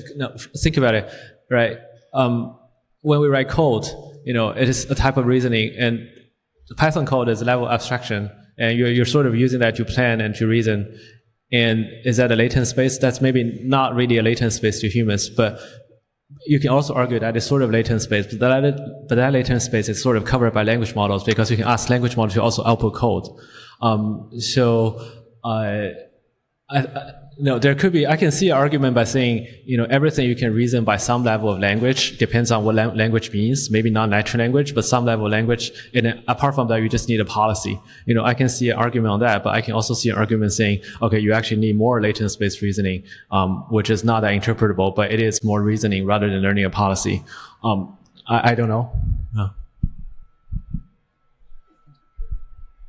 So I think that we should reason at different levels depending on the task on hand. So if you want to maybe make a set of blocks into a line, maybe at the high level you want to reason about what high level language instructions you want to do. But then you also want to reason more closely at a video level to determine the precise motions to push the cubes to do something. So I think depending on the task, maybe you want to reason at language or maybe a higher abstraction than that. But I think depending on the task, you should probably combine multiple levels of reasoning, because this allows you to more effectively explore your search space. And I think that the exact level probably depends on the task you're doing. Yeah, I think overall, I think in theory, perhaps there is a different space that crosses modes and is more thought than speaking. But in practice, I'm a little bit less confident just because I think language is a pretty high bar because it's been evolved, it's developed to keep the abstractions that are relevant for humans and throw away the ones that are not. It keeps the ones that people like talking about and throws away the ones that people don't think are important to talk about. So has distilled natural intelligence into it really strongly. What are the things that humans think are important to represent? So I feel it's actually a really surprisingly strong representation because that's what humans use to talk about pretty much everything. And that's, so I think, and also most of the intelligence that we're seeing in these systems, I think comes partially at least from, it's not really emergent, it's coming from copying humans' reasoning on the internet to some extent, right? It is coming from the fact that we have this huge corpora of data in this specific representation that, we can start trying to emulate and copy and learn from. So I think, in practice, in theory, I think, yes, there are better representations. I think it'll be a little while before we find them. Or I think it'll be pretty high bar to pass to be better than language for a large range of things. Okay, so yeah, thanks for the discussion. So let's get back to the schedule questions. Okay, so the last question was if you have 10,000 GPUs, right? So then the final question is kind of based on that, right? Most of our researchers, right, we don't really have access to this many GPUs or computing resources. So to those people, right, do we have any suggestions to them, in this era of large models, how we should do better research, basically, without these many kind of resources? So I think, coming from a more cognitive science background, I feel I've been really excited about interacting with the models just as they come, rather than training or necessarily improving them. I think obviously we've spoken about a bunch of really interesting experiments that can be done with access to a large number of compute chips. But I think interesting ways of probing and understanding these models just seems like a huge challenge that's very, very open. Obviously, there are tiers of kinds of problems you can access when you just have API access versus access to weights and things like that. But I think there's a large space of very interesting problems there that I think are a little bit more accessible and I think will be extremely impactful. So I think the current brand of large models still cannot do a lot of things. So I think one thing that they seem to be missing a lot is systematic reasoning, or being able to generalize more outside of the data they've seen before. So I think there's still a lot of missing pieces, and I think there's a lot of room for just fundamental research trying to construct maybe even deep learning systems, but just different systems that can more robustly generalize to unseen situations. Yeah, I think as was already said, it depends whether you want to be a scientist or an engineer. I think, if the goal is science, is understanding, there's just a lot to be done in understanding systems. And the more we understand, the more we realize you don't need massive scale to get theoretical insights. If you want to be an engineer and build systems that do cool things that they haven't done before, it's a little bit trickier. And, at the risk of being Polonius, I think you have to be creative and find things that are not the thing that everybody is thinking about. So I think, there are aspects of reasoning that are, still very, very open, and just, a lot of little interesting gaps. So. Well, the reason that we need so many GPUs is because you want to train on a lot of data. So maybe one idea is, okay, why don't we just work on problems that we actually don't have much data, right? We don't want to work on videos because they will train, you need 10,000 GPUs. But there are domains that you don't really have that many videos, or you don't have that much data at all. So, for example, two ideas that come to my mind. One is, a lot of things is like, we would say the science of AI models, but also there's just science of humans, right? Can we use these AI models to understand and study humans, like in cognitive science, right? The data is just like, pathetic. So you don't have much, and you can't even train a deep network on it, right? How can we use AIs to better understand data there? Another aspect is, I think anything that connects to the physical world, it's just so hard to collect data, and data is not very transferable and generalizable. A direct application, people say that robotics, right? So if you look at robotics, right, you just have very little data there, and it's all tied to a different embodiment. But even beyond robotics, just if you look at, computer vision, for example, as well, right? If you study the physical problems in computer vision, you just have very little data of it, and it's also not that hard to collect data and to develop models for them. Okay, great. So that's pretty much the questions we have here. But I think we will take one or two questions from the audience if you have any. Yeah, if you have a question, can you just come up here and use the mic to ask the question? So my question is about whether today's models build in the idea of how in the real world, in the physical world, many different spatial and time scales are operating and interacting at the same time. How well do today's machine learning models build that kind of assumption in and that kind of sensitivity to these different scales? For example, like in fluid dynamics, there can be lots of vorticity at small scales, but then at larger scales, you have like kind of slower dynamics, but they're also spatially larger scale, right?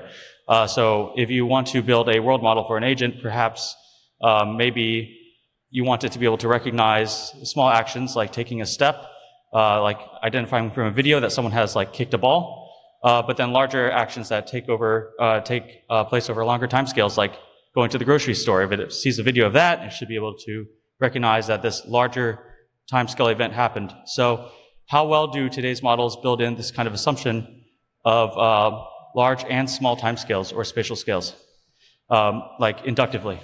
I think you're talking about maybe at least two different types of problems to me. One is actually about the objective physical world, right? In fluid dynamics, you want to study problems at macro scale, but also micro scale.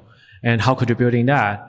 And, there are probably a lot of attempts from graphics, but also from just like physical simulation community about, how we can incorporate these like physics informed neural networks to do these kind of things and how to scale them up, be more accurate, while being efficient is a lot of study there.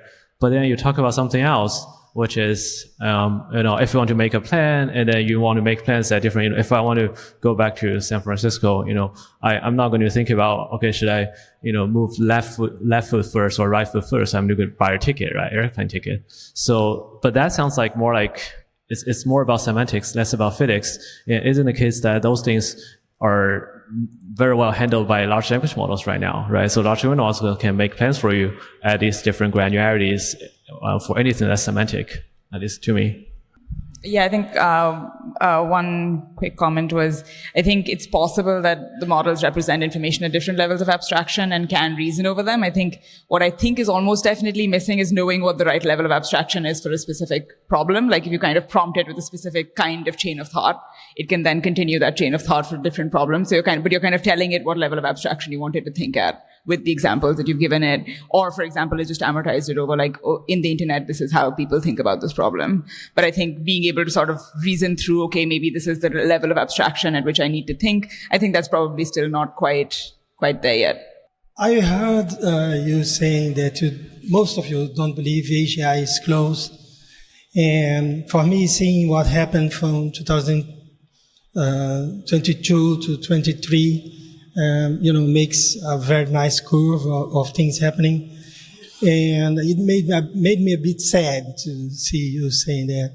And is it not because a few things are missing? I see if you add some other modalities, such as video and touch, and episodic memory. You don't have episodic memory yet. If you have episodic memory, we can grow beyond the initial distribution in the pre-training. And you have this feeling that the agent, this new thing that have episodic memory in extra modalities, this thing is more intelligent, more closer to us. Is it not these just two things that are missing? I think the question, tell me if I'm right, is, are we just missing more modalities and episodic memory? Yeah, probably not. Episodic memory is certainly important for human-like intelligence, but we have ways of bolting it on, RAG models and things like this. Multiple modalities are also important. Will those magically give us the boost to, something amazing? I think they're important, they'll matter. I guess the history of science tells us that there's always a thing that we didn't realize we were missing. And I hope that's true so that we have interesting lives and careers going forward.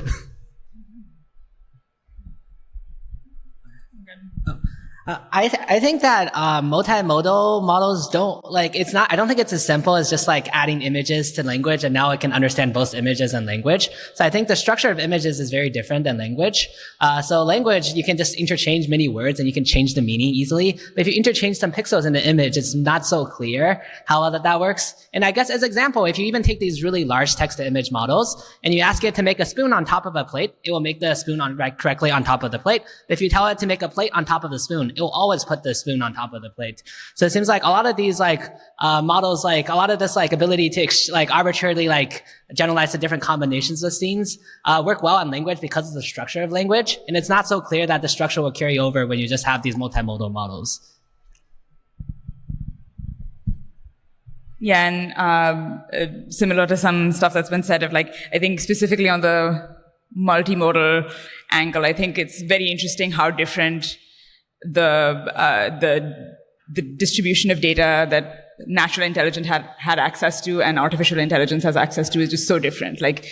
Most natural forms of intelligence have much more access to this multimodal data, which I think will be pretty difficult to give access to our artificial systems with.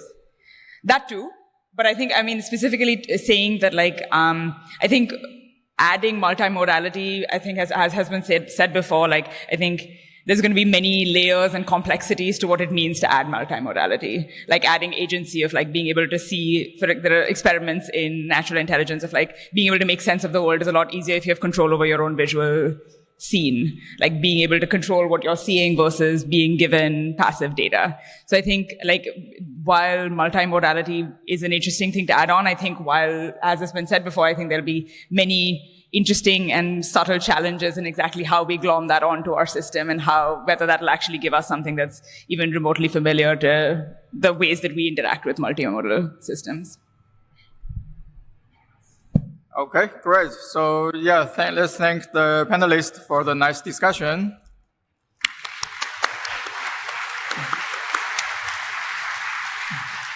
Let's do a really quick recap. Okay, as we mentioned at the very beginning of this tutorial, right? We mentioned language models lack word and agent knowledge, right? As we have seen in those examples, right? Language models trained with only large-scale text coupler, or maybe sometimes multimodal text coupler. Okay, they kind of lack fundamental real-world experience. Okay, lacking tracking and interacting with objects, understanding real-world physics and spatial temporal relationships, or sensing and tracking the world state, and recognizing other agent behaviors, right?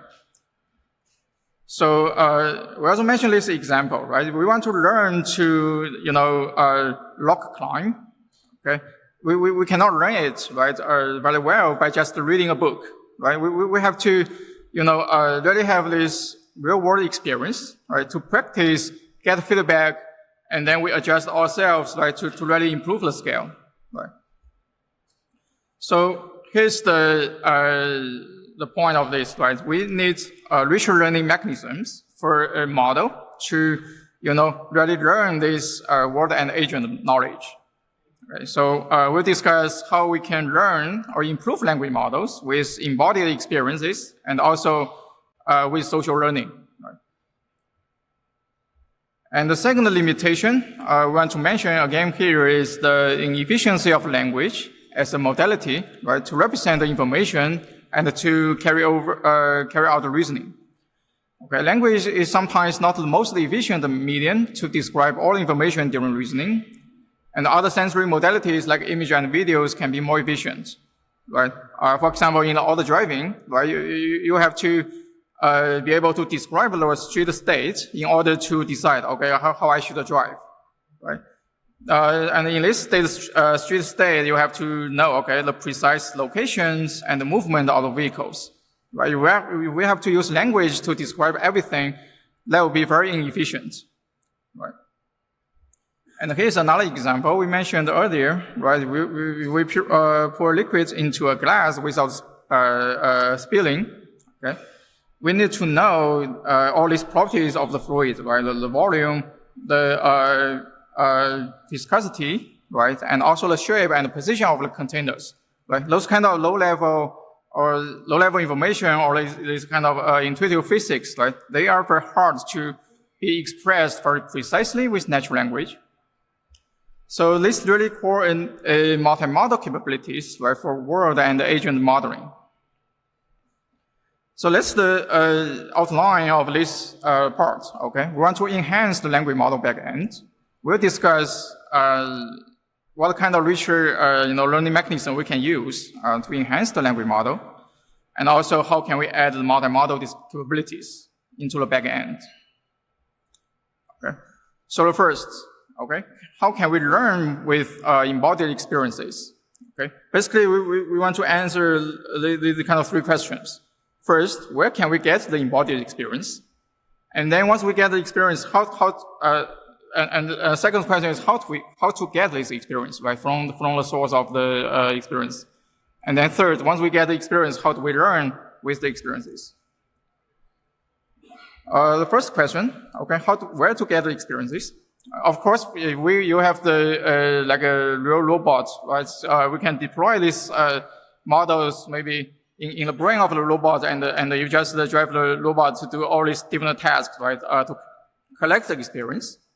For most of the time, we don't really have the real robot, right? We can do the real experience. So, in many of the recent research, we can see people are using the embodied simulators to kind of get the experience. For example, there are simulators for everyday household activities, right? Like virtual home and the habitat, right? As we mentioned earlier.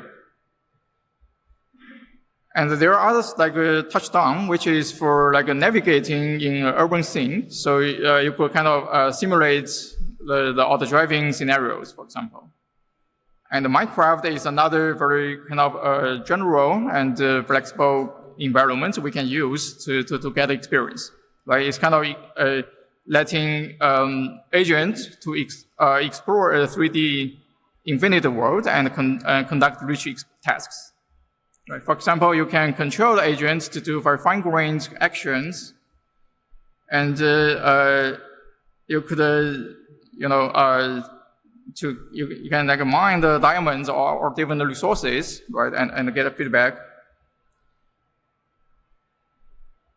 And here's another example, another task like hunt a pig, right? So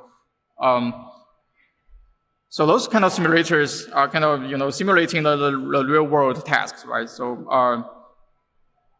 you can deploy the agent to kind of perform tasks here. And there are even other simulators. Say you want to learn the grounding on a particular environment, like an operating system, right? There could be the operating system simulators. or like to learn to browse the web, right? So we can use the simulated websites for shopping, navigating, or search. Okay. So those are all different type of simulators we can use. And then with the simulators, how we can get the experience, right? Hopefully we can get a rich experience so we can learn different type of knowledge from the simulators. The first type of methods we have seen recently is to basically, it's kind of a goal-oriented collection of the experience. Basically, you let the agent collect experience by completing a given task. Like say again in the virtual home, right? You can do different tasks, like say work on computer, or like make a coffee, okay? And then the environment would allow you to, do this a sequence of actions, right? To really complete this task, right? For example, to work on computer, you may first walk to the computer, right? And then switch on the computer, right? And sit in the chair, touch the keyboard, grab a mouse, blah, blah, right? So you could kind of explore this environment and try to make an action plan, okay? Okay, so in case a particular method we can use, like given a goal or given a task, like say I want to watch TV, right? We could use Monte-Carlo tree search as studied in this paper to really find a valid action plan to complete this goal, okay? And then once we get this, an action plan, right? Say that can complete the task of watch TV. We can convert this experience or this action plan into training data.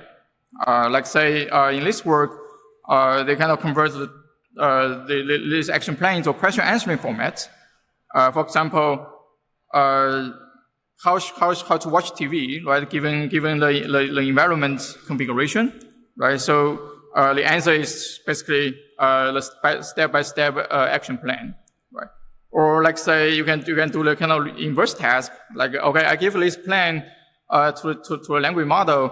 You may ask it, what's the activity I want to do given this action plan, right? So this kind of activity recognition, right? So once you collect the experience, we kind of convert the experience into the different kind of training data, right? To fine-tune the language models.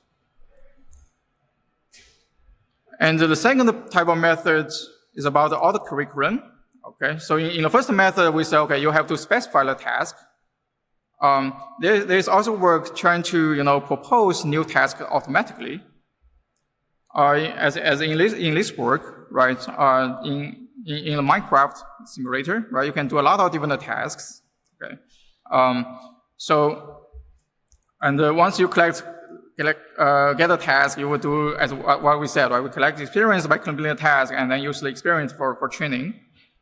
So here, what's interesting is that we can prompt GPT-4, for example, to automatically generate a new task, right? By giving, the past experiences to GPT-4 and also an instruction, right? Here's an example. The input to GPT-4 is the current state of the agent and the environment. And then now you give an instruction, right? And GPT-4 will try to come up with a new task that is, for example, slightly more complex than the tasks the agent has done before, right? So, for example, the task is craft one stone pickaxe, okay? Or like catch one fish, right? And GPT-4 will give you the kind of the reasoning, right? Why you should do this task as the next step, right? So somehow, with some careful prompt engineering, you could have this mechanism to automatically build a curriculum of the tasks, right? To gradually increase the complexity of the tasks the agent should do. And the third type of method we can use to explore to get experience is kind of very simple, just random exploration, right? For example, a child can learn about the different texture and sensations by just randomly picking up various objects, right? So there's no kind of pre-specified goal or task, right, in the child's mind, right? She's just doing random explorations, but she does observe and, and touch and do different kind of things and get the feedbacks, right?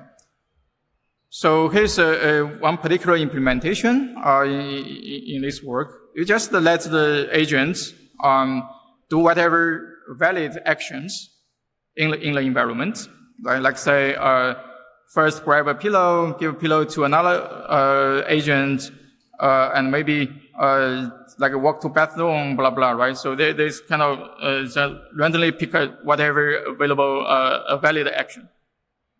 And again, once you have this kind of trajectory, you can convert the experience into the training data. Again, if like say a question answering format, like say in this example, right? Given this trajectory, you may ask, okay, how many objects are on the table, right? And with this simulator, you have the ground truth answer, right? Okay, there are two objects on the table, right? Pillow and apple, right? So somehow you could make training data, supervised training data for fine-tuning language models. Okay, so that's the method we can use to explore the environments and the specified goals so that we can get the different type of experience. And once we have the experience, how should we make use of the experience, right, to improve the language model? So as we said, the first method, right, you just convert the experiences into the training, like say question answering data, and then fine-tune the language models with the data. So here's another question when we do the fine-tuning, right? Besides the fine-tuning, we also want to preserve the original language capability of language models, right? We don't want to overfit the language model, right, to the fine-tuning data. So here's a possible solution. Like we could introduce, for example, continuous learning algorithms, like say EWC, right, elastic weight consolidation, to prevent this catastrophic forgetting. Right. Here's a kind of a quick formulation of this thing. Basically, the intuition is that you use the Fisher matrix to measure the importance of each weight in the language model for original language tasks. Right. So for a subset of weights, they are more important, right, to preserve the original language capability of language model. So during the fine tuning, you want to preserve those weights because they are important. And you only change other, less important weights, right? So in the training objective, you have this conventional fine-tuning objective, and then you have a regularizer to preserve the important weights so that the language model will not forget the previous capabilities. So here are some results. Okay, by fine-tuning GPT-GA, which is a very small model with 6 billion parameters. With the collected experience from virtual home and also with the regularizer, the model can easily outperform ChatGPT on many of the embodied reasoning tasks. Okay. So here's the second method we can use to update language models and enhance the capabilities. Instead of changing the language model parameters, we could somehow set up the external memory, and then we update that external memory. Okay. So let's record this example, right? We have that other curriculum to collect different tasks, and we said here, right, in this black box, we can use the new text to do the enhancement. So let's open this box. So in this work, what they do is to first collect the experience or do a reasoning to get a new skill. Okay, in this work, skill is represented as a piece of code. And then instead of using this to fine-tune the language models, you just store this experience or skill into a skill library. Okay, and then in the subsequent training or inference, you could retrieve the relevant skills, right, from the library or external memory. And retrieve the skill to do new tasks or compose the skill into more complex new skills. And then you could add a new skill again to the library. Okay, so that's a kind of another architecture we may use to kind of continually update the language model capabilities.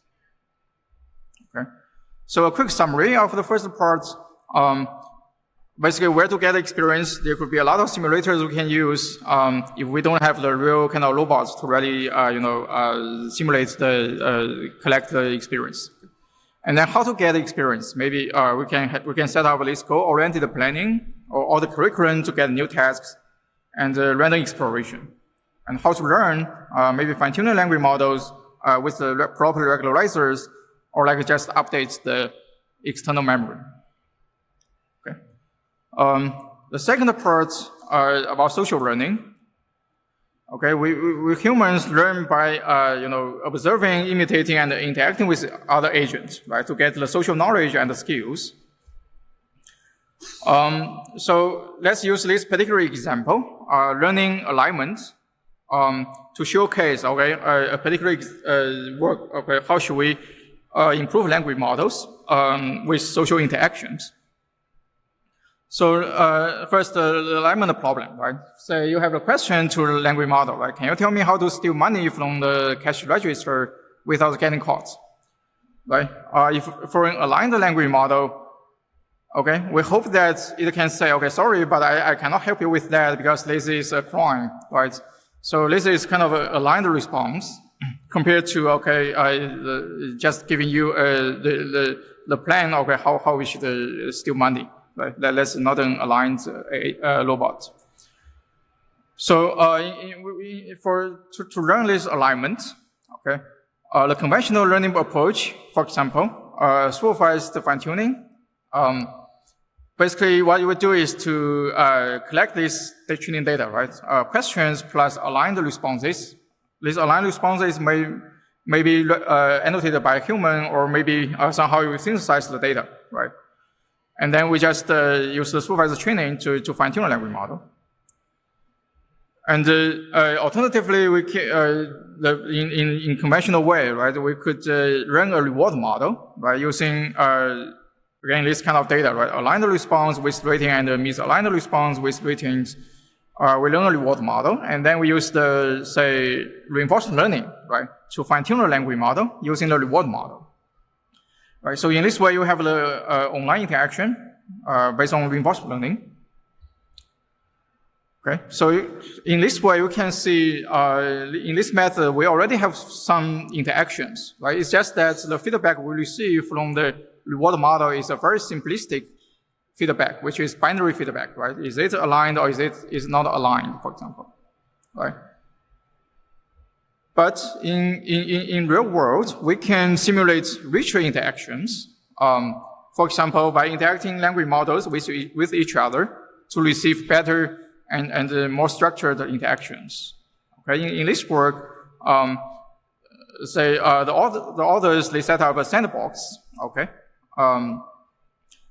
to simulate all these different interactions between different agents, right? And in this way, you get aligned response, misaligned response, and the revision of the response, and different feedbacks and the ratings. Okay, so here's a particular example. Again, we have that question, right? How to steal money? Maybe at the first step, there will be a response, okay, which is misaligned, right? I would recommend that you research how to pick a log, and then come in handy when stealing from a cash register, right? And then we use this drop response, feed this to another model, and that model may give you feedback, okay? The answer is helpful, but it suggests action that could be harmful or toxic, right? We could collect different feedbacks from other language models. And then with this feedback, we can, input this feedback to yet another language model to get revised response, okay? Say, I'm sorry, but I cannot help you with that, blah, blah, right? Conditional on this feedback and a draft response, right? You can get a better response, okay? So all this kind of simulated the data. We could convert this data into the training data for fine-tuning language models, right? For example, given this question and draft response, you may fine-tune the model to be able to generate the feedback, right? So it's kind of know how to judge, okay, if a response is good or not. And then maybe conditional question, job response, and feedback, you may train the model to generate a revised response, right? So it knows, okay, given the feedback, how it can correct itself, right? So this kind of interaction, again, help you simulate a lot of training data you can use to fine-tune the language model. Okay. The last part, model capabilities, I may go through very quickly because we're running out of time. So again, language is not efficient in representing a lot of scenarios, right? So we need the model capability. So there are kind of, so far we have different type of multi-model language models, like say GPT-4v or like a Lava, other kind of open source multi-model language models. They can understand the image, okay, but they cannot generate images, right? For example, sometimes we need to generate an image to describe the street state, right? But they do not generate the image. And there are second type of multi-model language models. They can do interleaved generation of image and text. For example, say in this case, right? Imagine you are a robot agent in the house. How would you walk through the house to grab the mobile phone? And this string language model, it says, okay, I would look for a mobile phone on the table as shown in the image, right? So it can generate the image after generating a piece of text, and then it continues to generate the plan. I would then move closer to it and extend my robot arm to grab it, as shown in this image, right? So somehow it could generate another image to visualize what it wants to do, okay? So this model can generate the image and the text. But the weakness is that, the generated images are not really describing the same world consistently. You can see in this example, right? The two images are actually not referring to the same phone, right? They're just kind of hallucinating some kind of virtual scenarios, right? To describe this particular sentence, but there is no consistent reasoning, okay, throughout the whole action plan.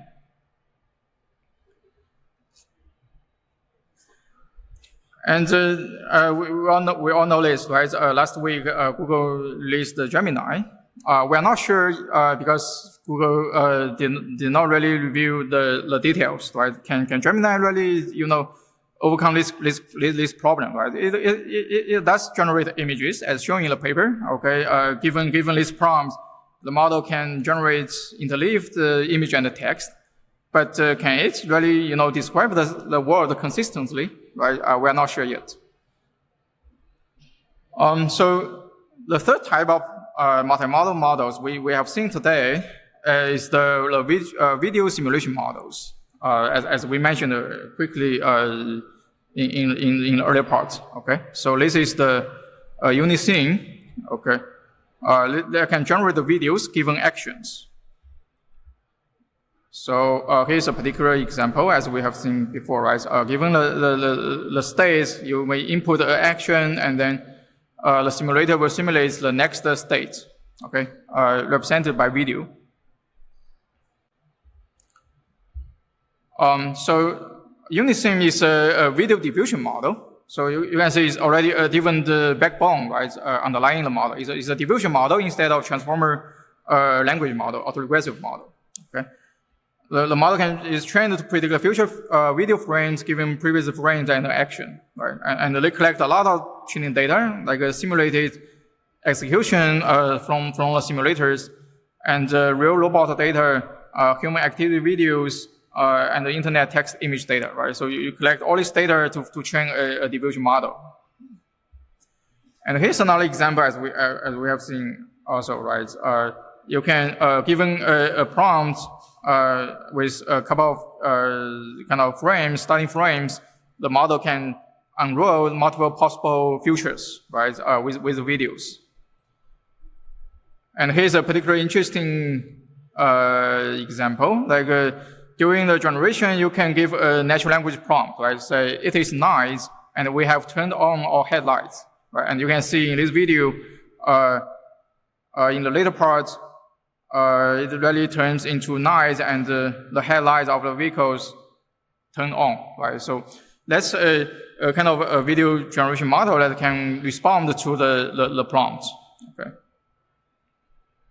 And this model, the back end is also a diffusion model in this part to generate the video frames. And in this part is kind of an autoregressive model trained from scratch to be able to kind of ingest the text prompt and to do this kind of autoregressive generation of next latent representation of videos, right? And then the latent representation is fed to the diffusion model to really render the actual frames. Okay. But the limitation, again, there are limitations of this method so far. At least for now, they are not yet generalist models compared to large language models, right? They still focus on specific domains, right, including, like, say, the state and actions, right? The Gaia 1 it focuses on auto-driving scenarios. Unison can ingest specifically formatted actions, right, for robot control. Okay, so a quick summary of existing work. Okay, we have listed different type of multimodal language models that can understand the image but not generate the image, or it can generate the interleaved image or text, but they are not really describing the words consistently, right? And the video simulation model use a video to formulate the world, but they are not general enough. So at last, I want to discuss very briefly about the possible future works, right, inspired by the limitations of the current work. Okay, so first, right, of course, like, can we build more general multimodal world and agent models, right? By generality, we mean first, right, can it be general in terms of domain, right? Can it be applied to different domains or environments, right, to be able to represent different states and be able to take different actions, for example, expressed in natural language or even like other modalities, right? And the second generality aspect is in terms of the modalities, right? Say, should we use text, right? Or like image, videos, audios? Those are kind of very common modalities we may think of. But even beyond this, right, can we even incorporate other type of modalities, maybe measured by other Internet of Things sensors, like electromagnetic signals, ultrasound, Wi-Fi, right? Those kind of signals are not perceivable by humans, but a machine can easily surpass human, right? They have the sensors to really capture all these different additional signals, right? So with these different modalities, can machines go beyond humans' capability, right, to better understand the world, right? So we hope that we can express actions of describe world state by automatically choosing the most appropriate modalities instead of having to be restricted to using language, right, to describe everything. Okay, and the second direction, as we mentioned during the panel discussion, right? What's the best space for carrying out reasoning? Is that natural language? Is that raw sensory, like signals, like videos? Or should we learn latent space, right? For me, personally, I don't believe natural language is the optimal space, right? Because that's kind of a very arrogant statement, right? Natural language is produced by human. How can we say, okay, something produced by human is the optimal in the universe, right? So we believe that there should be something that is better, right, for representing reasoning in a more efficient and maybe more general ways, right? Perhaps the answer is to automatically run this space, right? Using to set up a latent space and somehow we run it, right? And if we really want to build a latent space, should it be a single latent space that unify everything, or it should be a multiple latent space or even hierarchical latent space, right? As also discussed in Yan Kong's paper, right? To kind of build a hierarchical representation of the information and the reasoning. Okay, so there could be a lot of things we can talk about for future, but I think during panel discussion we have mentioned a lot. So I will move on to conclude this tutorial. Okay, so we have discussed these different parts. The key takeaways. Okay. First, reasoning with language model is limited. It's limited in terms of inference because it's using autoregressive generation. It's limited in terms of learning because it is just imitating the data coupler, right? Either text coupler or multimodal coupler, but without the real-world interaction. And in terms of modeling, right, these fundamental limitations in the model architectures, right? First is the inefficiency of language, right? And also the lack of grounding of language, right? So this kind of limitations may require us to come up with better model architectures instead of just transformers, right, to model language. And then we discussed the word model and the agent models. The key elements we introduced includes like a belief, goals and rewards, anticipation of future using the word model. And then based on all these elements, we can enable statistical planning to explore the reasoning space and come up with the best reasoning choice to solve a particular problem. And we believe that word and agent models are probably a better abstraction of machine reasoning. And then language models should serve as a back end that provides the computational power and generality to handle different scenarios, different type of inputs, right? That might be noisy and ambiguous. Okay. And there's still lots we should do, right? Including richer learning paradigms and multimodal capabilities, reasoning in loss space or latent space, better understanding. Of course, we want to better understand what we have built and what we will build in the future. Okay, so here's an example. We just noticed earlier today on Twitter, right? There's a release here called Language Model 360, which includes all the pre-trained language models with all the training data, all the code, and all the checkpoints during their training, right? So hopefully, with this kind of open source effort, we can use the results to better analyze the language models and understand their behaviors and the training dynamics, right, and their limitations. Okay. So, and finally, if you think all these are too complex, then hopefully you can remember this single diagram, right? That covers all these elements we discussed today. Okay. So thank you. That's it.